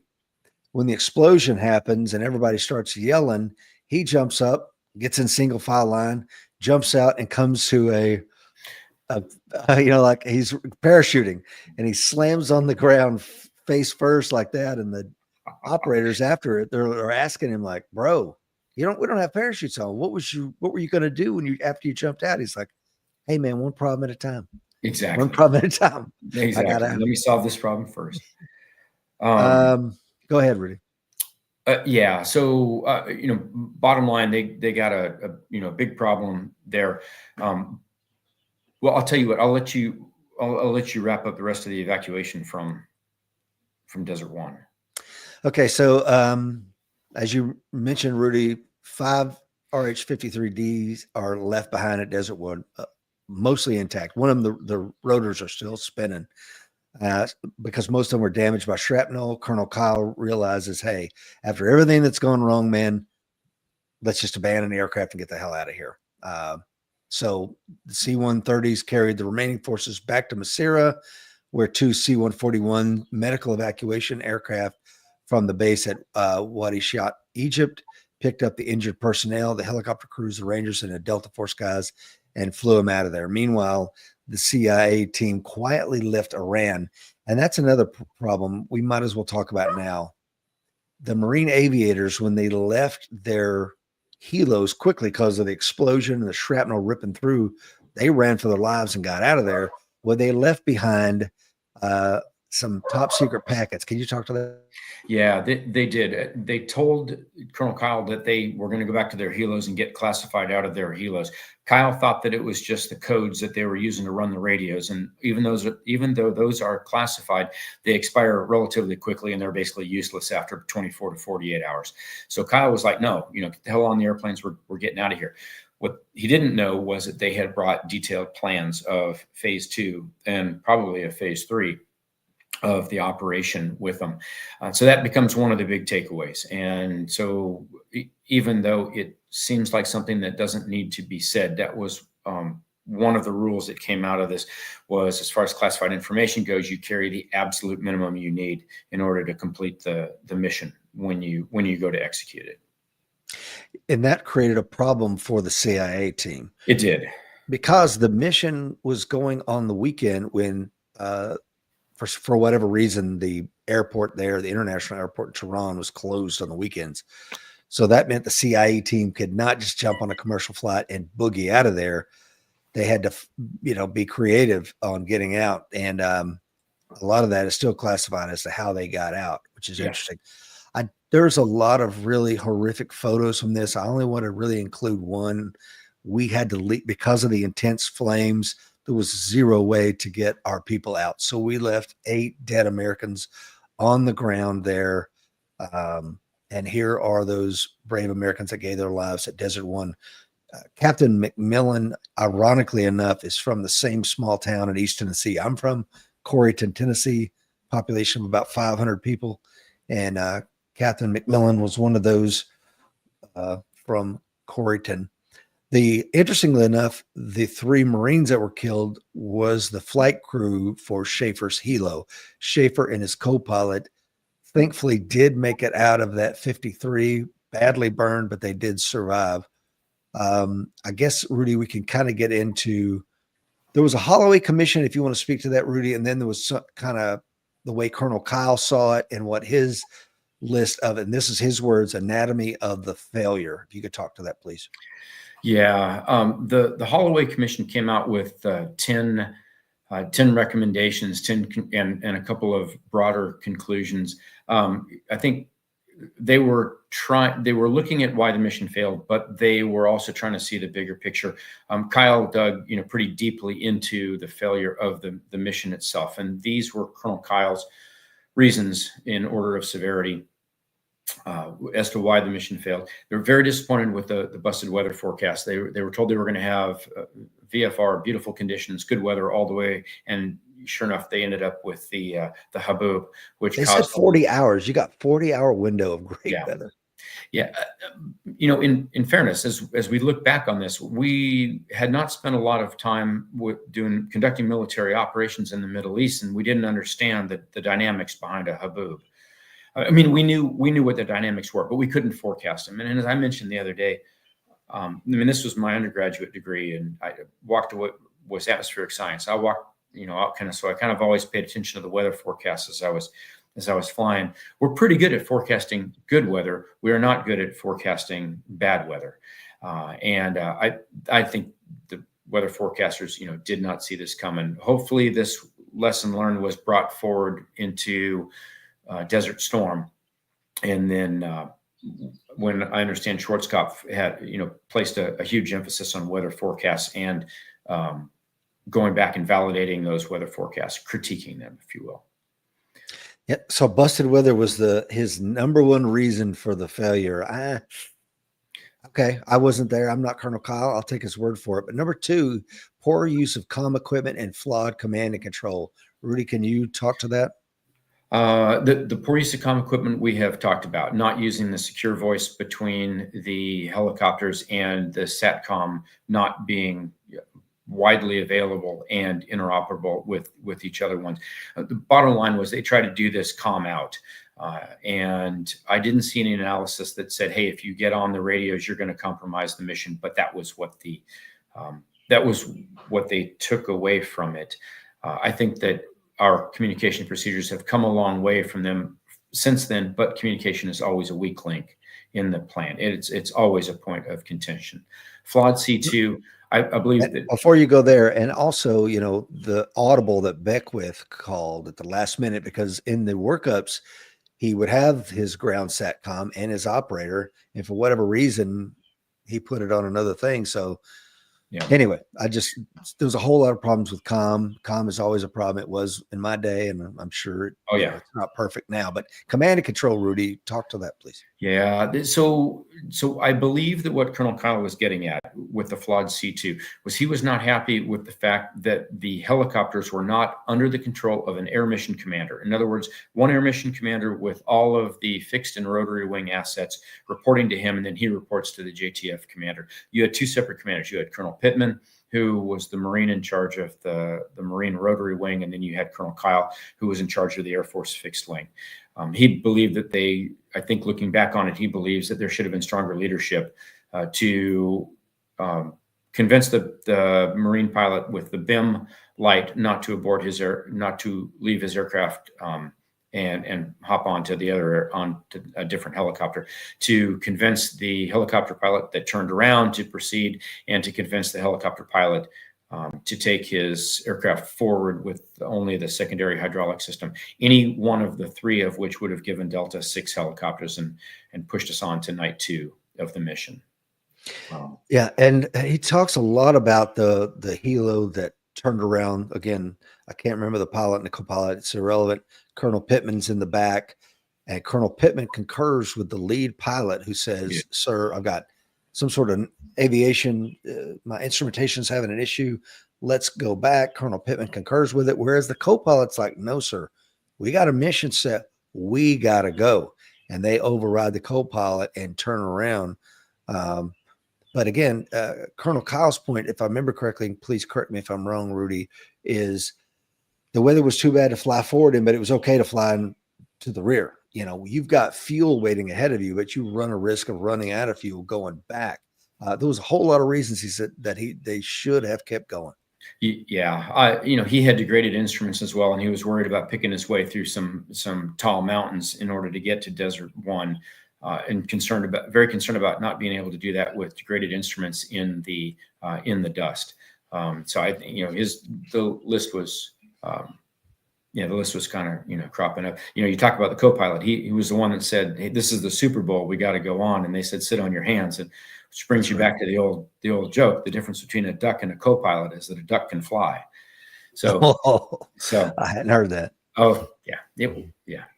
There, in some communities, we eat our young. But anyway, well, they had, and another thing we didn't talk about is when he turned around and came back, the two search and rescue 53s off the Nimitz flew out to bring them back in.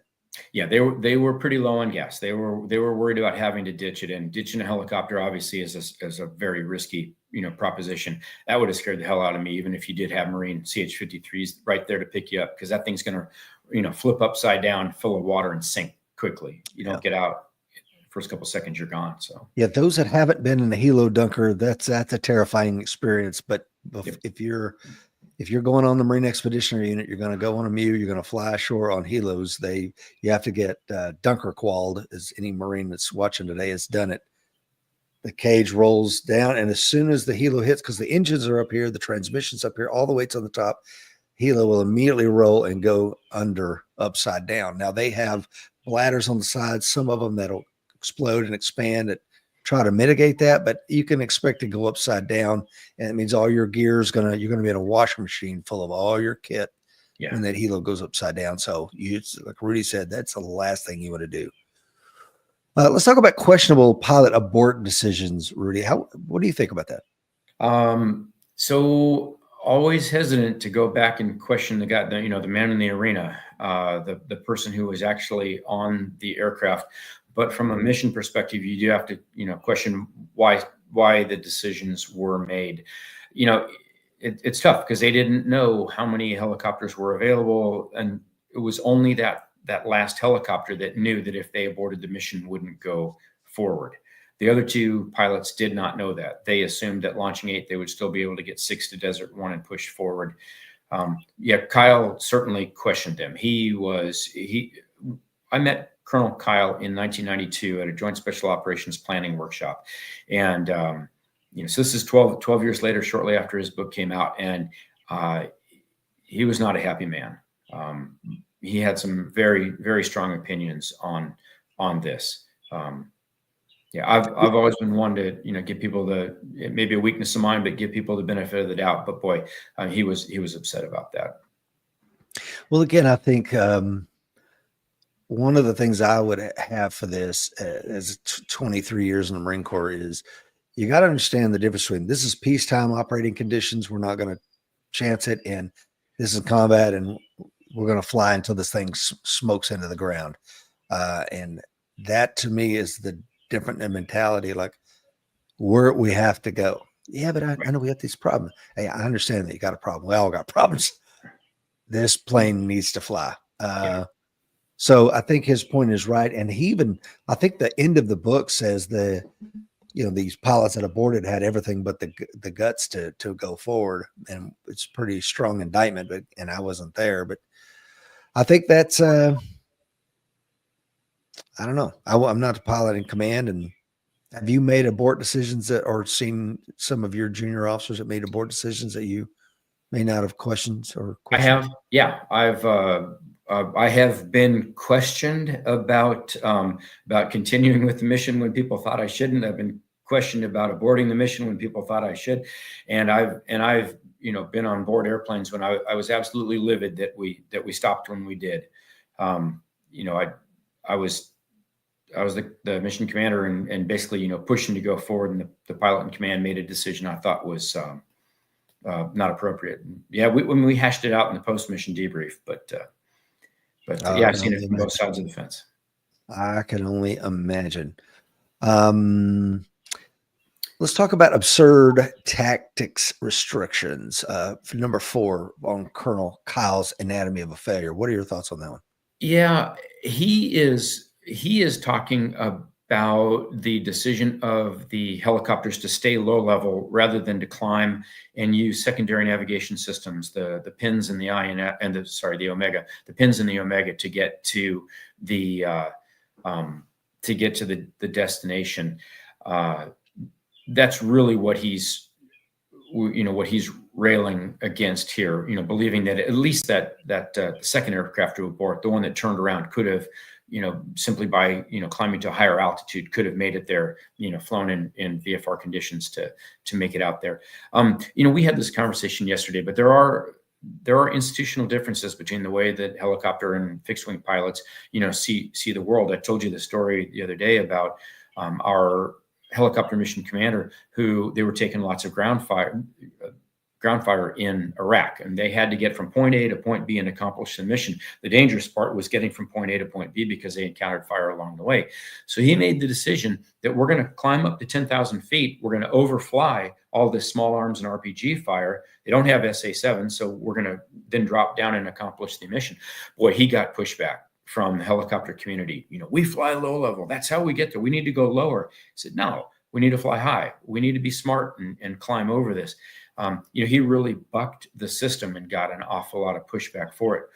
But he kept his helicopter pilots safe in doing so, and they had good success executing the mission that way. I will, if you don't mind, let me jump back real quickly. There was a comment in the book talking about absurd tactics restrictions. The restrictions that that President Carter originally put on the mission, and I'll have to do this from memory, but basically it was minimum presence, minimum casualties, and a number of countries that were off limits for us launching. For example, Turkey, Saudi Arabia, the Gulf states, etc.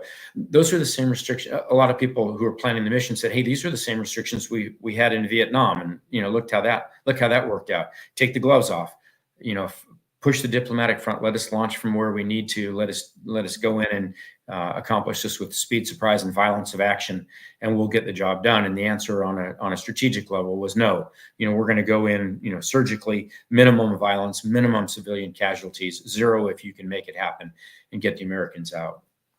So a lot of conflict there between the senior guidance and the guys flying the mission. I think that's an excellent point, because we're not just talking about that the restrictions were at the tactical level, but there are also strategic restrictions as well that could possibly have led to the abort decision and the disaster. Flight planning factors, the sidelight issue. Yeah, he was focused on a couple of calculations. I believe he was looking primarily at why the helicopters were an hour to an hour and a half late at the site, and part of that was because they had miscalculated how fast the helicopters could fly with a full load of gas in hot temperatures, and there were some mistakes about that. I think from a strategic level, you start looking back at what would the mission have looked like if we had been able to fly it out of eastern Turkey using CH-47s, and a blivet drop somewhere in the desert giving them gas. Boy, that would have been a completely different mission. But Turkey was off limits, probably for some good reasons. They had busted one or two of our operations in the past, and nobody had any confidence in the Turks being able to keep this a secret, or wanting to keep this a secret from the Iranians. I want to go back, if I could, Rudy, to number 4, absurd tactic restrictions, because you talked about the Bluebeard, whatever. I can't remember the number of the aircraft, but it's the one that had Colonel Pittman that made the abort decision just because of instrumentation issues. Colonel Kyle, again, has nothing but harsh words for this, because he's like, well, why didn't you do this? Well, because, we're trying to remain OPSEC, so we don't want to get on the radio. But you got on the radio to the Nimitz to let them know you're coming back. If you're that concerned about, then why did you make that call? So that is the one abort decision that I think haunts this entire thing. because like you said, we gave Colonel Pittman command of the rotor wing component, and he's nowhere to be found. And but what's interesting, not to say he's a coward or anything, I wasn't there, but everybody had the utmost respect for Colonel Pittman. Yeah.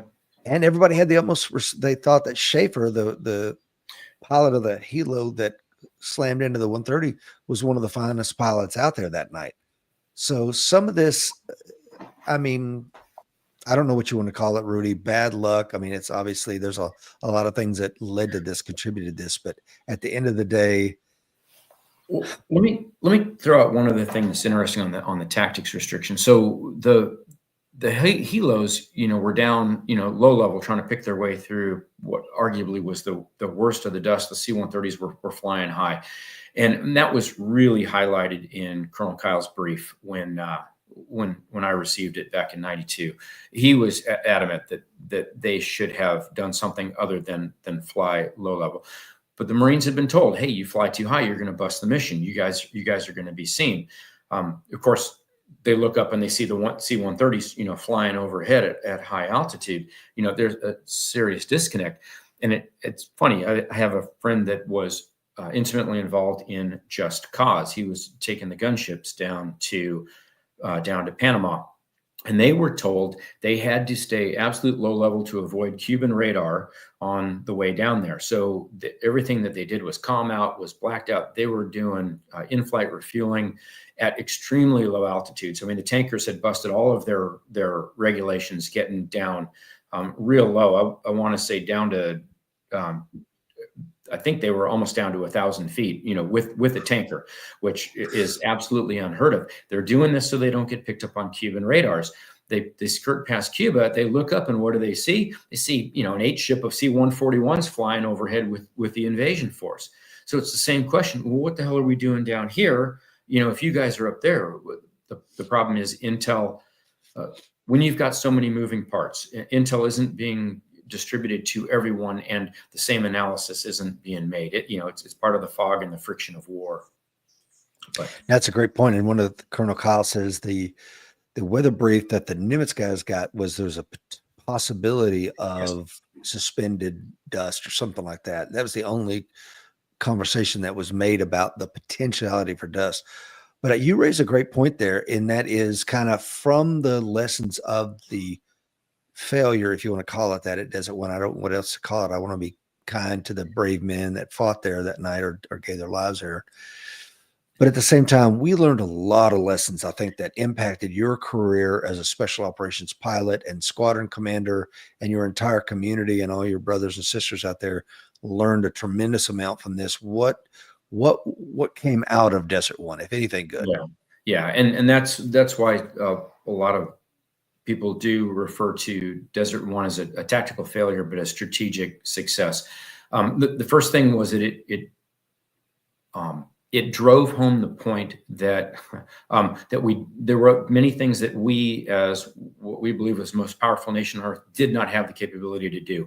There are a lot of people saying, oh, look, the Israelis pulled this off in Entebbe. The Germans pulled it off in Mogadishu. I can't believe that we didn't pull it off. Our problem set was quite a bit more difficult, but yeah, we didn't have the ability to do it. Part of that was that we had a huge drawdown after Vietnam. There were some stats in here. The first Special Operations Wing has traditionally been the center of Air Force Special Operations Command. In Vietnam, they had 10,000 people and 500 and I'm going to get my numbers wrong here. Well, I'm going to go with like 300 and something aircraft. No, I'm sorry. 10,000 people, 550 aircraft in Vietnam. At the time we launched this mission, they were down to 3,000 people and 28 aircraft. So we had been drawing down our special operations forces. So what do we? I would say, as an aside, what do we take away from it now? Well, we've been fighting in Iraq and Afghanistan for 20 something years. Now we've pulled out. Yes, we're facing new threats, peer competitors, the whole bits, but we do have to look back and look at what we did after World War II, what we did after Korea, what we did after Vietnam, and what we're doing now after what I will still call the global war on terror, and say, look, you can't just cannibalize a lot of these capabilities if you want to, keep maintain the ability to go in and still do some of this stuff. You've got to look at what is important to the nation. And there are some tough decisions to be made. So that was, I think, the first thing. We started to realize, hey, we really need to put some emphasis into this. And you saw it with the Senate subcommittee hearings. You saw it with the Holloway Commission. You saw it with the Goldwater-Nichols Act and the Nunn-Cohen Amendment, which came after that, and basically established U.S. SOCOM and as the central point for all special operations, and established, I believe it also established Army Special Operations Command, NAVSPEC WARCOM, Air Force Special Operations Command, and most recently Marine MARSOC as components to U.S. SOCOM, so that although the services have the funding, training, and equipping responsibilities, the majority of it, SOCOM has the employment responsibilities, the COCOM responsibilities, and the command and operational command authority over those components. I mean, that's the only way that you can bring disparate forces together and actually execute a mission like this. Especially the joint component. I mean, JSOC was founded out of this, because I think before any kind of joint special operations was kind of an ad hoc task force. We throw it together and it goes and does whatever it does. But I think this was where they went, we need a full-time joint special operations command. That is correct.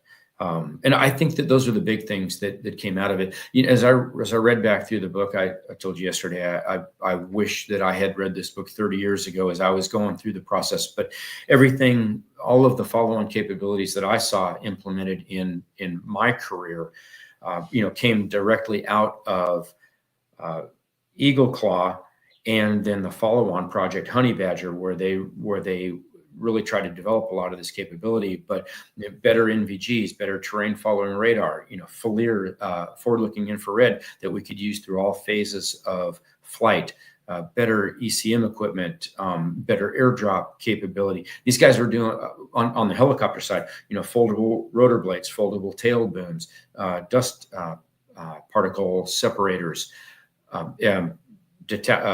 guess the detachable fuel tanks were already there, but the refueling capability, the multi-mission capability, and ultimately the V-22, which the Marine Corps was the primary adopter of it, and we got 50 something of them as the CV-22, with the idea that now that you can fly faster, you can get in and do this type of a mission in one period of darkness. So the movement from rotary wing to tilt rotor capability. Mm-hmm.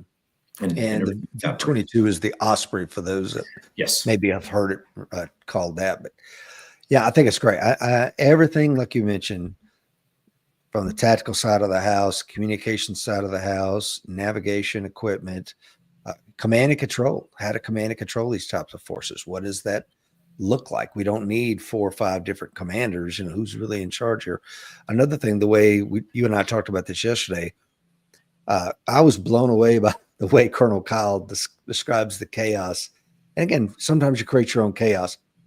He's running from helo to helo, and this location would have been, several football fields wide across this thing. Yeah. And he's trying to run around, and I'm sure people that need a decision from Colonel Kyle's like, where the hell is he? Last time I saw he's over there on Republic 3. You get to Republic 3 and he's at Republic 5. So I can only imagine the confusion. And now I think you can speak to it. Do we have it much, much, much better than that? Well, I mean, it's always evolving, but yes, we do try to have, one location where you've got the ground force component commander and the air component commander. If there's a naval component, if there's a psychological component, you've got representatives from all those folks working in some type of a makeshift talk, so that you've got one central area people can contact or go to physically, actually make contact and coordinate activities. I think that that is something that they could have done better on this operation. And Kyle mentioned something too that I guess we could talk about. And after this, I can't think of anything else really, unless you have some closing thoughts. But he mentioned that there should have been at General Vaught's staff when they were calling back to Red Barn.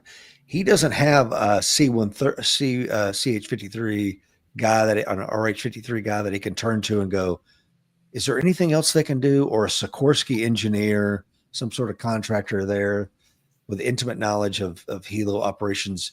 So he's got to take the word for it. Today, does those staffs look different than they did during Eagle Claw? They do. They tend to be more robust. You still have you have some people who have gone through exercise after exercise and have actually trained as the command link to the command and control node. And those people are absolutely invaluable. I mean, when I was flying these, we had the same primary exercise commander on the air component side for about 10 exercises in a row, and man, he was good. I mean, he was one of those people that could keep 1,000 balls juggling in his head. Was selected for that position for a reason, but the experience that he had was incredible, and really saw the exercises change over time. Of course, forces rotate out, and now you've got new people filling positions, and there's always a steep learning curve. We try to put the best and the brightest in the positions, but sometimes it's a matter of who's available and the job that they can actually pull off.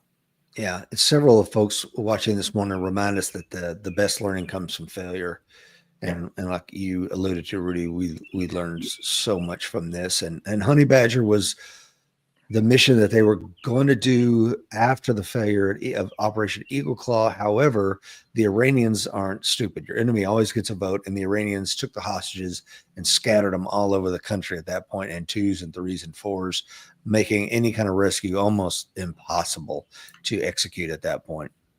Yeah, Honey Badger was an even greater push towards capability. Like you said, it didn't happen. But if you go online and you Google credible sport, you'll see how they modified a C-130 to try to land in a soccer stadium with rockets, with ASROC, Navy ASROCs to actually, and one of the future commanders of AFSOC and Chief of Staff of the Air Force, General Schwartz, he was the co-pilot on that project. I mean, so there was a lot. Ted says, Jimmy Carter said many times when he was asked in the years afterward, if you could do anything differently, what would you do? And he kind of smiled, said, I'd send one more helo. But Colonel Kyle kind of dispels that, like, look, you can have all the helos. At some point, you gotta limit it, whether it's 10 or 12, which I think is what the Holloway Commission said. It should have been 10 to 12, knowing the failure rate of these helos. But at the same time, it's the will to go. Yeah. Crawl across a desert with a pocket knife and a can opener. Just get it done. I don't care what you do. I mean, as we were just talking, I've thought about this greatly over my time on a special operations response team. To this very second, I thought, okay, if you can only got 5 helos, load the operators in that bus that you seize and get that bus on the road. Feel that maybe JP5 won't get it going, but at least it can probably get to the next. Just do something. Sure. But and I think that's another thing, how the Marine Corps and other services view it now, at least in my opinion. Whereas mission's it's not a, hey, this is a goal. If you guys have a chance, get this done. It is you're gonna make mission. Period. Figure it out. Yeah, and that's a great point. I do have a couple takeaways, and that one is that would probably be the top one. When I got down to U.S. SOCOM, General Schoonmaker was the commander. He was one of the Delta guys on this raid, and he would show a slide that's similar to one that you showed of the burned out C-130 and helicopter. It was more of an aerial view, and you could see the outline of the 130 and the helicopter that had crashed into it, and just the disaster. It was an aerial view of that shot right there. And he would always, somewhere in his brief, he would always show that slide, and he would say, "Don't confuse enthusiasm with capability. Uh-huh. If you want to do this, you have to organize, train, and equip and prepare in order to actually execute the mission." So, that was one of the things that I took away from it. Don't confuse enthusiasm with capability.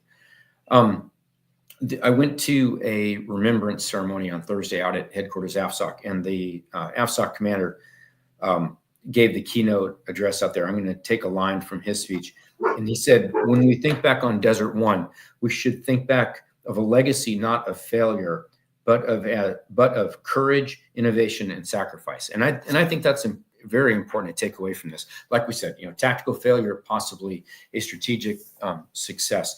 The soft truths came directly out of this. Humans are better than hardware.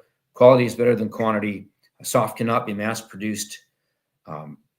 Soft cannot be mass produced. Competent soft cannot be created after an emergency occurs. And most special operations require non-special operations support and assistance. And I think we understand that now, but at the time there was we're going to go in alone and unafraid, knock this out with whatever forces we can throw together. And the answer was no. We need to rely on people who are well-trained, well-equipped, well-selected to go do this.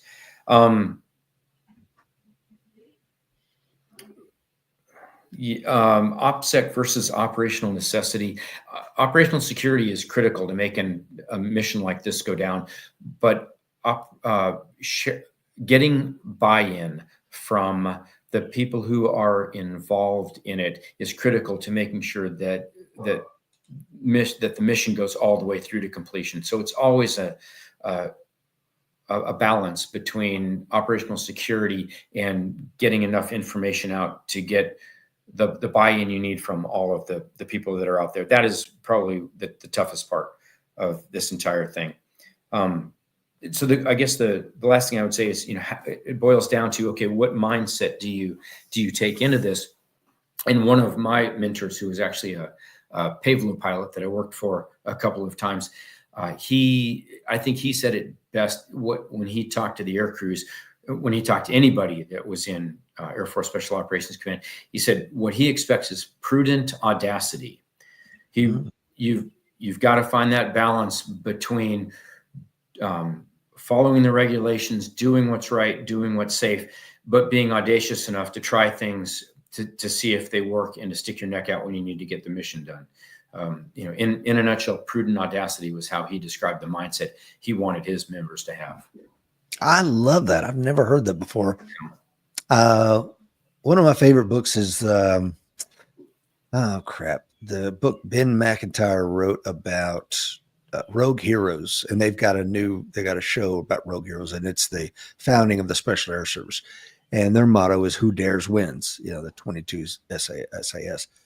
And you look at their first ever mission, it was I think like 30-something% fatalities and 50-60% casualties, because they jumped out at a time that they should, everybody told them don't go, and they went anyway. And you see what happened. But again, they learned from that horrible failure of loss of a lot of really good guys, and got better. But if they had prudent audacity, to your point, Reudi, they probably wouldn't have exited that aircraft with that kind of weather.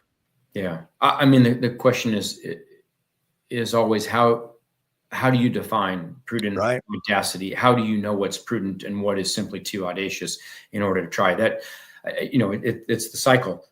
You try something, you get experience, and with experience comes knowledge. And so I guess, what is it? Bad decisions lead to experience. Experience leads to good decisions. So yeah, you got to go through that. To that point, one of my favorite, I read this somewhere. It says everybody's born with, let's imagine it as a jar of marbles. And every time you got to reach in and take a marble. Yeah. You heard this one, Reudi? Go ahead. It's an aviation spin on it. Go ahead. Okay. I want to hear your spin, but you take a marble out, and from that you gain experience, but eventually you reach in and there's no marbles left. That risk is, and we never know how many we're born with. Some guys have a full sack. Some guys, there's one marble, you reach in and it's over. Right.